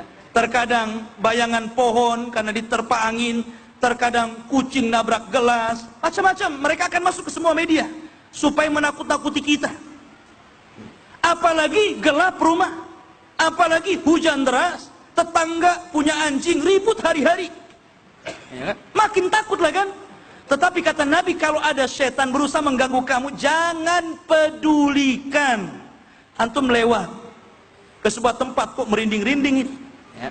Padahal di rumah ya, lewat ke dapur aja merinding ini, jangan dipedulikan. Kata Nabi, cukup baca bismillah titik. Bismillah. Antum yakin mereka tidak akan berani, ya. Nggak perlu dilayani, nggak perlu antum datang ke dapur ambil garam antum lempar. Siapa di dalam? Ya. Nggak perlu, ya. Cukup bismillah saja, selesai urusan. Antum harus yakin dengan hadis Nabi. Kalau nggak yakin, iyalah, ya. Oh, yakin antum bisa ngalungi bawang, besoknya istri antum mau masak bingung, ya. Itu kalau nggak yakin larinya ke dukun, ke paranormal. Yakin ke hadis Nabi, selesai urusan. Karena hadis Nabi itu tidak mungkin dusta. Wallahu a'lam. Pembahasannya masih panjang tapi banyak pertanyaan. Baik, kita jawab dulu pertanyaan-pertanyaan ini. Saya jawab yang sesuai dengan pertanyaan ini ya, tema ya. Kalau yang nggak sesuai nggak saya jawab. Assalamualaikum warahmatullahi wabarakatuh. Waalaikumsalam. Ustaz, apakah kita insya Allah setiap tidur berwudu, apakah dapat terhindar dari sihir atau tidak, syukran? Iya. Ada sebuah riwayat yang mengatakan bahwa orang yang sebelum tidur kemudian berwudu, maka setiap dia berbaring ada malaikat di sampingnya. Setiap dia kemudian membolak-balikan badannya, ketika tidur kan nggak mungkin orang itu diam saja kecuali dia mati kan gitu. Kalau dia masih hidup kan pasti guling sana, guling sini, oh masih hidup dia kan gitu. Lah setiap dia guling sana, guling sini, maka malaikat akan mengatakan Allahumma gfirlahu, ya Allah ampuni orang ini. Ya Allah ampuni orang ini. Terus seperti itu sampai antum bangun subuh. Malaikat akan bicara seperti itu. Ya Allah ampuni dia. Ya Allah ampuni dia. Subhanallah. Kita ini dihibur malaikat di samping kita lagi tidur. Kita aja lagi sedih, datang orang menghibur kita udah senang kita ini kan. Ini malaikat doakan tuh sedang tidur bolak-balik, ya Allahumma gfirlahu, Allahumma gfirlahu, sampai subuh didoakan seperti itu. Subhanallah gitu kan. Ya, makanya sebagian para ulama mengatakan sunnah. Ada yang mengatakan kalau habis berhubungan wajib. Ya, tapi pendapat yang kuat sunnah. Wudu sebelum tidur. Jangan lupa juga membaca Qul huwallah, Qul a'udzu birabbin nas, Qul a'udzu birabbil falaq 3 kali, kemudian diusap-usap sekenanya dari atas ke bawah dan tidur. Seperti itu Rasul melakukannya supaya terhindar dari sihir. Ya. Baik. Tapi kalau nggak berwudu, siapa yang di sampingnya? Hah? Setan kan gitu. Baik. Assalamualaikum Ustaz, ana mau bertanya, apakah sihir ilmu putih ada hubungannya dengan syaitan? Seperti apa itu ilmu putih? Tidak ada, sihir itu semua ilmu hitam. Syekh Shalih Fauzan hafizahullah ta'ala mengatakan, sebuah kebatilan, kata Syekh Shalih Fauzan, sebuah kebatilan kalau ditampakkan 100%, orang nggak mungkin ikut kebatilan. Tapi kalau kebatilan ini 50%, kemudian dicampurkan dengan hak 50%, pasti orang akan mengikutinya. Kenapa? Karena disangka itu hak padahal batil. Gimana cara tahunya dia dukun putih, dukun hitam itu, atau dukun belang? Ya, ya. Dukun itu tidak ada yang putih, mukanya saja kayak setan, nggak ada yang bercahaya. Ya dukun-dukun itu nggak ada yang bercahaya itu. Kenapa? Jarang mandi. Ya kan? Nggak pernah berwudu. Mereka itu. Lah ikhwatu ini dimuliakan Allah Azza wa Jalla. Maka terkadang ada orang yang tidak mau dikatakan dukun supaya kesannya ahli agama, dia campur yang hak dengan yang batil. Bolehlah dia baca Fatihahnya, mantap tuh. A'udzubillahi minasyaitonirrajim, bismillahirrahmanirrahim. Selesai Fatihah, waswis namanya kan. Ngomong apa waswis itu kan? Nggak boleh. Mantra itu dalam bahasa Arabnya ruqyah. Ruqyah itu harus berbahasa Arab, harus dari Al-Quran, harus dari hadis Nabi, bukan waswis. Ya kan? Nggak jelas tuh. Betul Fatihahnya di awal jelas dia, keduanya nggak jelas. Ini namanya dukun hitam, dukun putih namanya. Ya. Jadi belang. Ya. Taib. Kemudian, apakah orang yang tidur namun giginya digesek-gesekkan tanda-tanda terkena sihir? Ya.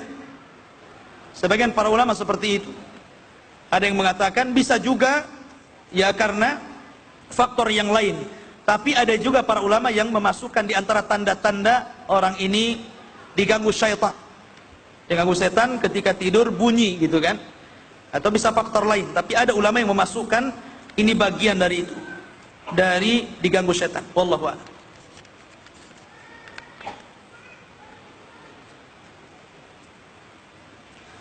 Assalamualaikum Ustaz. Waalaikumsalam. Bagaimana orang yang katanya membuka mata batin, yang bisa ngomong melihat jin syaitan? Dukun dia. Nggak ada.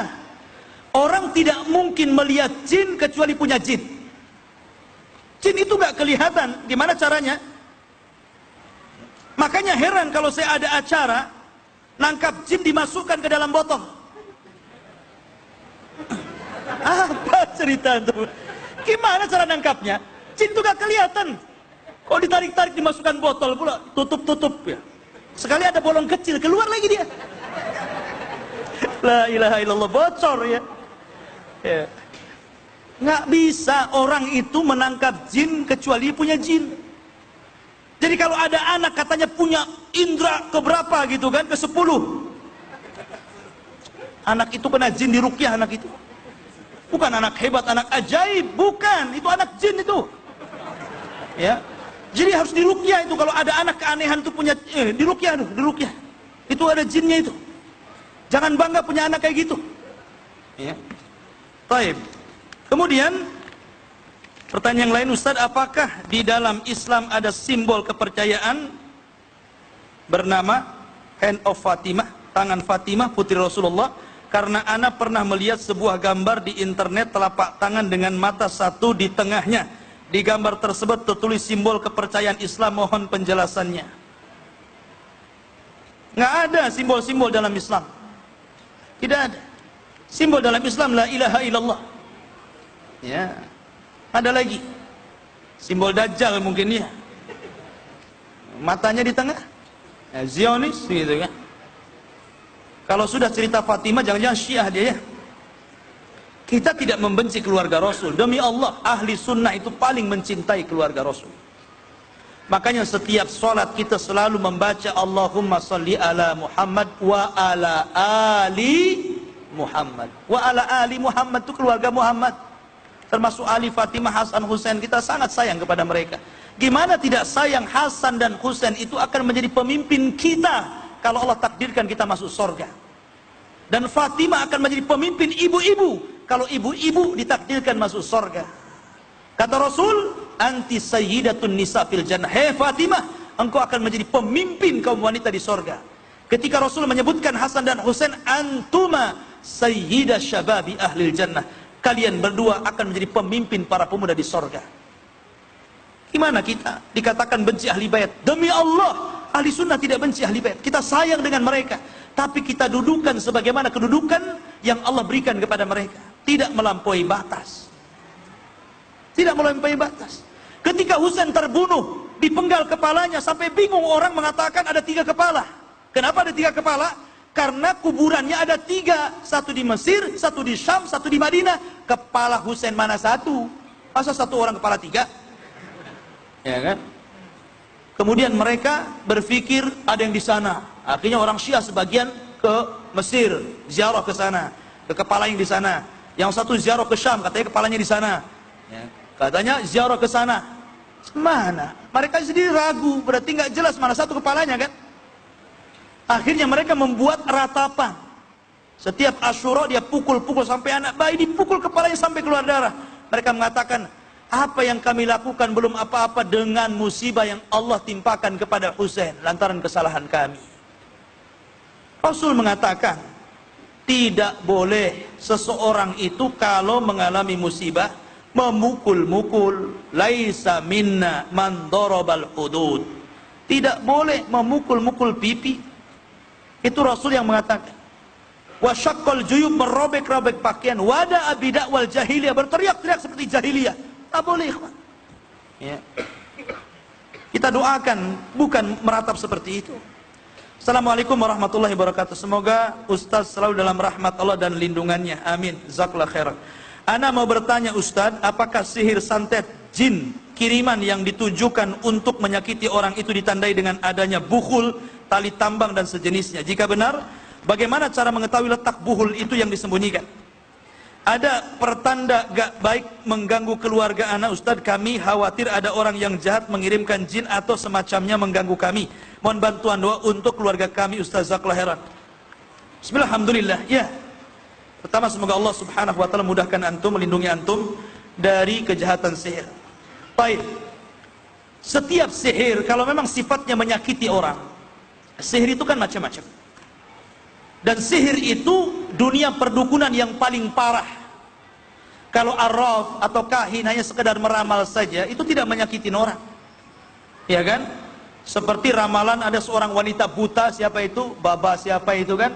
Nanti kiamat itu katanya tahun 5039 katanya. Nah, tunggu-tunggu, antum udah mati lah. Ya kan? Sekarang tahun 2018 kan gitu. Itu ramalannya tahun 5000-an. Ya. Cuman ramalan yang kemarin gagal, yang 2012. Ya kan? Gak sakti dukunnya. Jadi iya, kalau memang sifatnya ramalan tidak menyakiti orang, cuma meramalkan saja. Tapi kalau sihir, ini dahsyat. Karena bisa membuat orang sakit, bisa membuat orang mati, bisa membuat orang tidak bisa berhubungan suami istri, bisa membuat orang mandul, bisa membuat orang sakit, berkepanjangan, tidak sembuh-sembuh, macam-macam cerita. Dan biasanya sihir itu ada bukulnya. Rasul saja disihir ada bukulnya. Rasul disihir oleh siapa? Labid bin Asam. Bukulnya apa? Ngambil sisir dan rambut Rasul. Itu yang menjadikan Labid bin Asam menyihir Rasul. Dari sisirnya Rasul dan dari rambutnya Rasul. Sebagai bukulnya.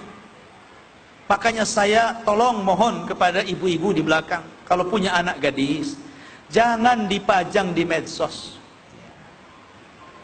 Dulu belum ada kayak gini ya, dulu belum ada kayak gini. Ya, handphone jadul aja nggak ada, 1-2, yang ada handphone gede ngelempar itu apa? Ya. Dulu kalau orang datang ke dukun, biasanya yang pertama minta foto. Susah cari foto dulu itu. Kalau orang foto ke tukang foto dulu lah. Kadang-kadang harus nyuri dulu gitu kan, yang mau disihir, ngendap-ngendap cari di lemarinya.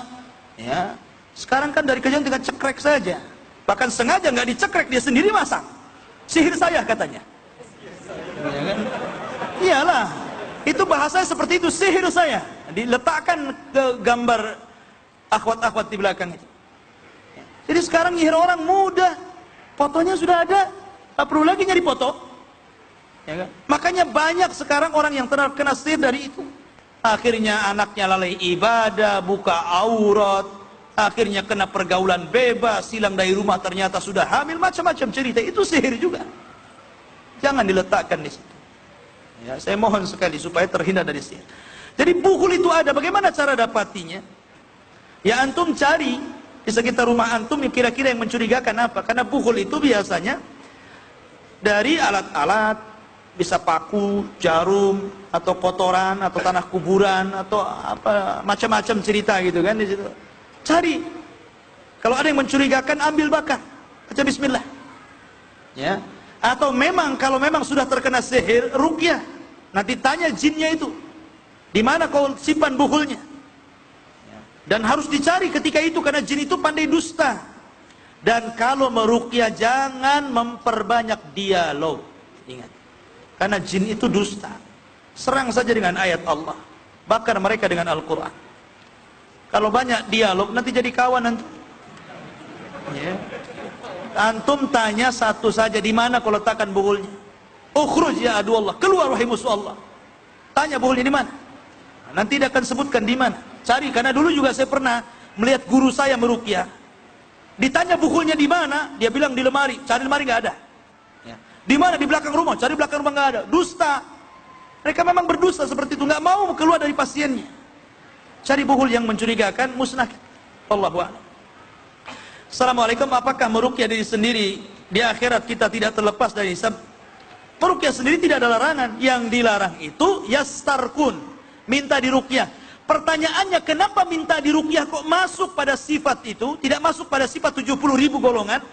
Karena kalau orang nih di sini rahasianya, kenapa tidak boleh minta ruqyah? Bukan tidak boleh, boleh, tetapi antum akan dikeluarkan dari 70.000 golongan yang masuk surga tanpa hisab dan azab. Kata Rasulullah, ba'sa birruqyah malam takun syirkan, tidak mengapa engkau meruqyah selama tidak ada unsur kesyirikan, kata Rasul. Boleh seseorang minta ruqyah, ya. Tetapi yang dikhawatirkan itu biasanya kalau orang itu sembuh dari ruqyah, dikhawatirkan tawakalnya itu akan terpengaruh. Dia tidak lagi kepada Allah tapi kepada peruqyah. Contoh umpamanya, karena sering diruqyah, seolah-olah dia lebih mengatakan, wah kalau yang meruqyah ustadz ini mantap, kalau yang ini kurang mantap namanya. Kurang yakin saya ustadz ini, tengok mukanya nggak yakin. Nah ini kan udah seolah-olah dia yang nyembuhkan, ya kan? Nah, itu sudah tawakalnya sudah pada ustadz itu berarti kan? Makanya Khalid bin Walid digantikan oleh Abu Ubaidah ibnul Jarrah oleh Umar ibnul Khattab untuk supaya Umar menghilangkan tawakal kepada Khalid. Karena Khalid kalau setiap memimpin perang itu menang terus. Seolah-olah kalau ada Khalid optimis, wah menang gitu, Khalid. Nah, Umar ingin menghapuskan itu, pecat Khalid, ganti Abu Ubaidah, supaya jangan lagi ke Khalid tawakalnya kepada Allah. Seperti itu harusnya. Ya. Baik. Kemudian, Assalamualaikum Ustaz, dalam Al-Quran disebutkan bahwa Allah akan mengampuni semua dosa kecuali syirik. Apakah pelaku syirik besar tidak ada cara bertobat? Ada. Semua dosa itu ada tobatnya, termasuk syirik besar. Karena bagaimanapun rahmat Allah lebih luas daripada kemurkaannya. Makanya pintu sorga lebih banyak dibandingkan pintu neraka. Pintu sorga berapa? 8. Pintu neraka berapa? 7. Kenapa pintu neraka lebih sedikit daripada pintu sorga? Karena rahmat Allah lebih luas dibandingkan kemurkaannya. Kalau anda bertobat kepada Allah, meninggalkan seluruh jenis kesyirikan, buang. Kalau pernah antum datang ke dukun, dikasih mantra-mantra, dikasih jimat-jimat, buang dari sekarang, pulang ke rumah, kumpulkan, bakar, baca bismillah, iktikad, jangan datang ke dukun lagi. Kalau antum sudah jadi dukun, maka tobat jadi ustaz. Ya, jangan jadi dukun. Ya. Baik. Ustaz, misalnya ada seseorang terkena penyakit, terus dia beli obat di rumah sakit, dan orang ini berkeyakinan penuh dengan obat inilah yang akan bisa menyembuhkan. Bagaimana Ustaz, bukankah yang mendatangkan sakit itu Allah dan mengobati Allah? Ya, antum jadikan sebab. Sebab itu ada dua. Ada sebab yang dijadikan sebab, memang itu sebab. Ada sebab yang dijadikan sebab, tetapi itu bukan sebab. Contoh, antum ambil akar kelapa, kemudian antum letakkan di jari ataupun jadi gelang, dengan keyakinan supaya penyakit kepala antum hilang. Kira-kira hilang atau enggak? Makin tambah kan? Kenapa? Karena ini bukan penyebab sakitnya, hilangnya sakit kepala. Nggak ada penelitian ini bisa menghilangkan penyakit kepala. Lain kalau umpamanya dokter ngasih resep. Ini sudah diteliti di lab, sudah dapat penelitian, ini bakteri ini bisa dibunuh dengan ini, dan akhirnya bisa mengobati. Berarti memang ini sebab. Kalau memang kita menjadikan sebab dan dia sebab, nggak apa-apa. Seperti gelang besi, katanya konon ini ada magnetnya, ada apalah, infrared tuh apa gitu, bisa menjalankan darah, bisa menyembuhkan. Kalau memang menurut penelitian ilmiah betul, tidak ada masalah pakai gelang. Tapi kalau nggak ada kaitannya, seperti saya pernah dakwah di pulau-pulau gitu kan, ada anak kecil itu dikasih benang kuning, dikasih ini kuning, semua pakai benang kuning itu 10 anak-anak itu. Saya tanya, ini kok anak-anak pakai benang kuning semua? Saya kira emas, rupanya benang. Ya. Rupanya mereka berkeyakinan supaya anaknya tidak mencret, ya, supaya anaknya tidak terkena penyakit, supaya anaknya kebal ini itu, dan tidak boleh dicabut kecuali putus sendiri katanya. Benang banyak di pasar benang. Kalau memang itu obat, dokter udah pakai benang. Ya. Nggak ada kaitan benang dengan ini, ya. Itu berarti dia menjadikan sebab yang bukan sebab. Ini keyakinan salah. Yang ini nih yang bisa menjerumuskan orang kepada kesyirikan. Ya, taib. Kemudian dua lagi. Saya ingin bertanya, apakah yang dimaksud dengan indera keenam itu juga termasuk sihir? Ya. Indra keenam itu bukan sihir, tapi orang ini ada jinnya. Saya katakan tadi ada jinnya anak itu. Ya. Maka harus diruqyah supaya jinnya keluar, supaya ndak keenam lagi, kelima indranya. Kemudian assalamualaikum Ustaz, disebutkan keutamaan orang yang tidak minta diruqyah masuk ke golongan 70.000 orang yang masuk surga tanpa hisab. Bagaimana jika pernah minta diruqyah tapi tidak jadi terlaksana? Berarti tidak minta diruqyah, nggak jadi antum. Ya, antum bertobat. Yang jelas kalau sudah pernah diruqyah, bertobat. Dan kalau kita melihat saudara kita ada masalah, cari ustad. Antum yang minta bantuan, tolonglah ustad, ada saudara saya, dia terkena sihir, terkena ini, tolonglah ruqyah dia, ajak ustad itu ke situ, gitu kan. Atau tidak mesti ustad, antum sendiri bisa. Ya, nanti sedikit-sedikit ustaz kan susah juga, gitu kan. Antum bisa meruqyah, datang antum bantu dia supaya tidak minta ruqyah, kita yang membantu dia. Ya, itu caranya, wallahu alam. Saya kira cukup. Subhanaka wa bihamdika asyhadu an la ilaha illa anta astaghfiruka wa atubu ilaik. Allahu ta'ala alam. Assalamualaikum warahmatullahi wabarakatuh.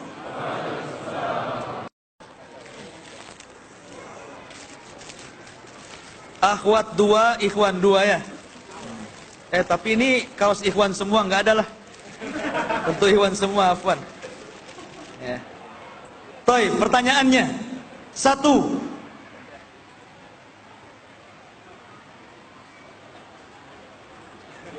Tenang dulu, sabar dulu. Saya masih lihat-lihat dulu gitu. Toy.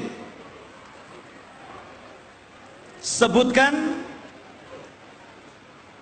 ayat berapa yang menjelaskan tentang sihir. Dulu.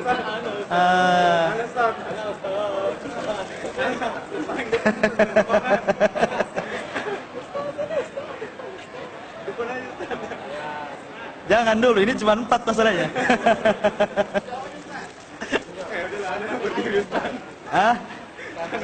Antum lah yang serius namanya. Apa? Al-Baqarah 102, betul nggak? Alhamdulillah. Fadhalah. Masya Allah. Nanti siapa yang mau nyumbang kasih hadiah, Masya Allah, tiap minggu nggak apa-apa. Masya Allah, jazakallah khairan. Mudah-mudahan bermanfaat. Taib. 2.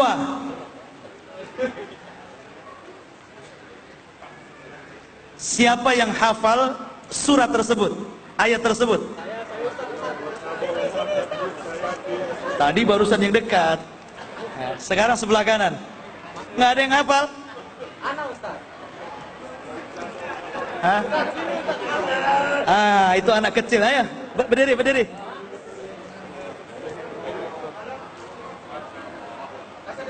Kasih mic. Iya, fadhal. Berdiri. Iya.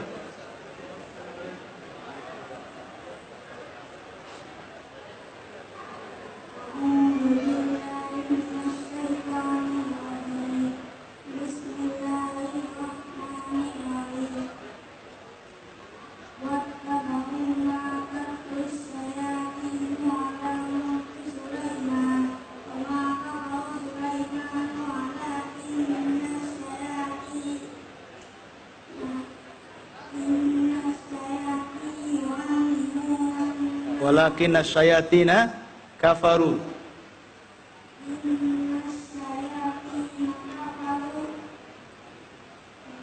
yu'allimuna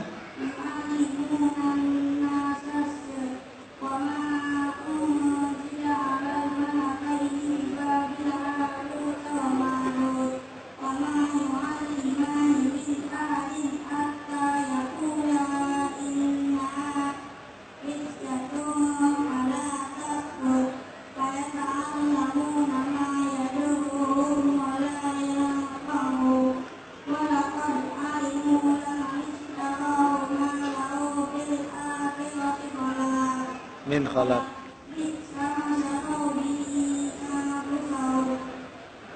Laukan. Masya Allah, jazakallah khairan. Adik siapa namanya? Hah? Iya, ini hadiah untuk bapaknya ya.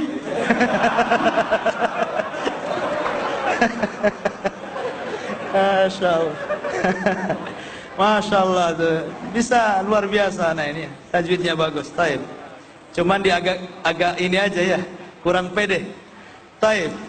Pertanyaan yang ketiga. Di dalam ayat ini terkandung dua sihir. Apa namanya? Hah? Dua sihir dalam ayat yang tadi dibaca ada itu.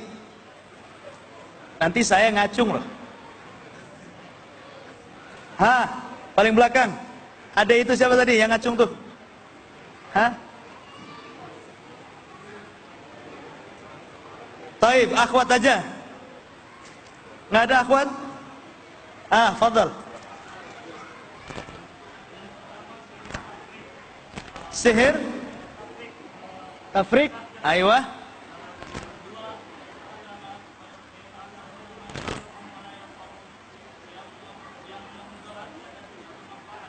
La, tidak. Salah. Sudah benar satu lagi. Saya jawab sendiri. As-sihrul atfi was-sarfi. Ataf artinya menggabungkan dan sarf artinya memisahkan. Baik, bahasa kitanya sihir pelet ya. Pelet itu kan bisa memisahkan, bisa menggabungkan. Baik, pertanyaan yang selanjutnya, berarti hadiah untuk saya satu ya.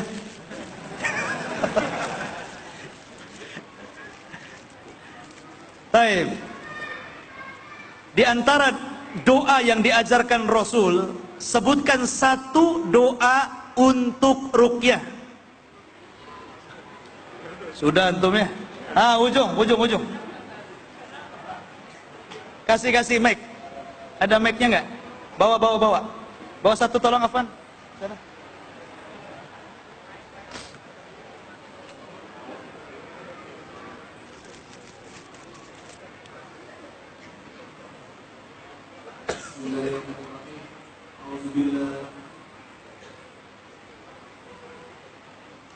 Fadhal.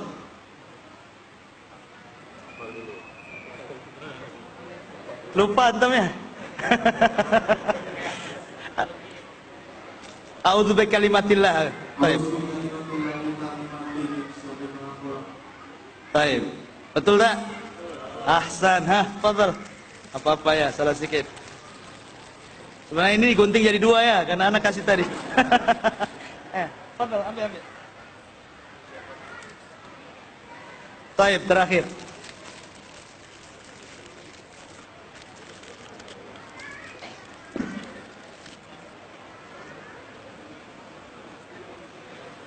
Sebutkan 5 tanda orang terkena sihir. Ujung sana. Iya, antum. Nih. Jangan baca ya. Kalau baca nggak dapat. Iya ini kasih ini. Tolong. Ke belakang, kasih belakang.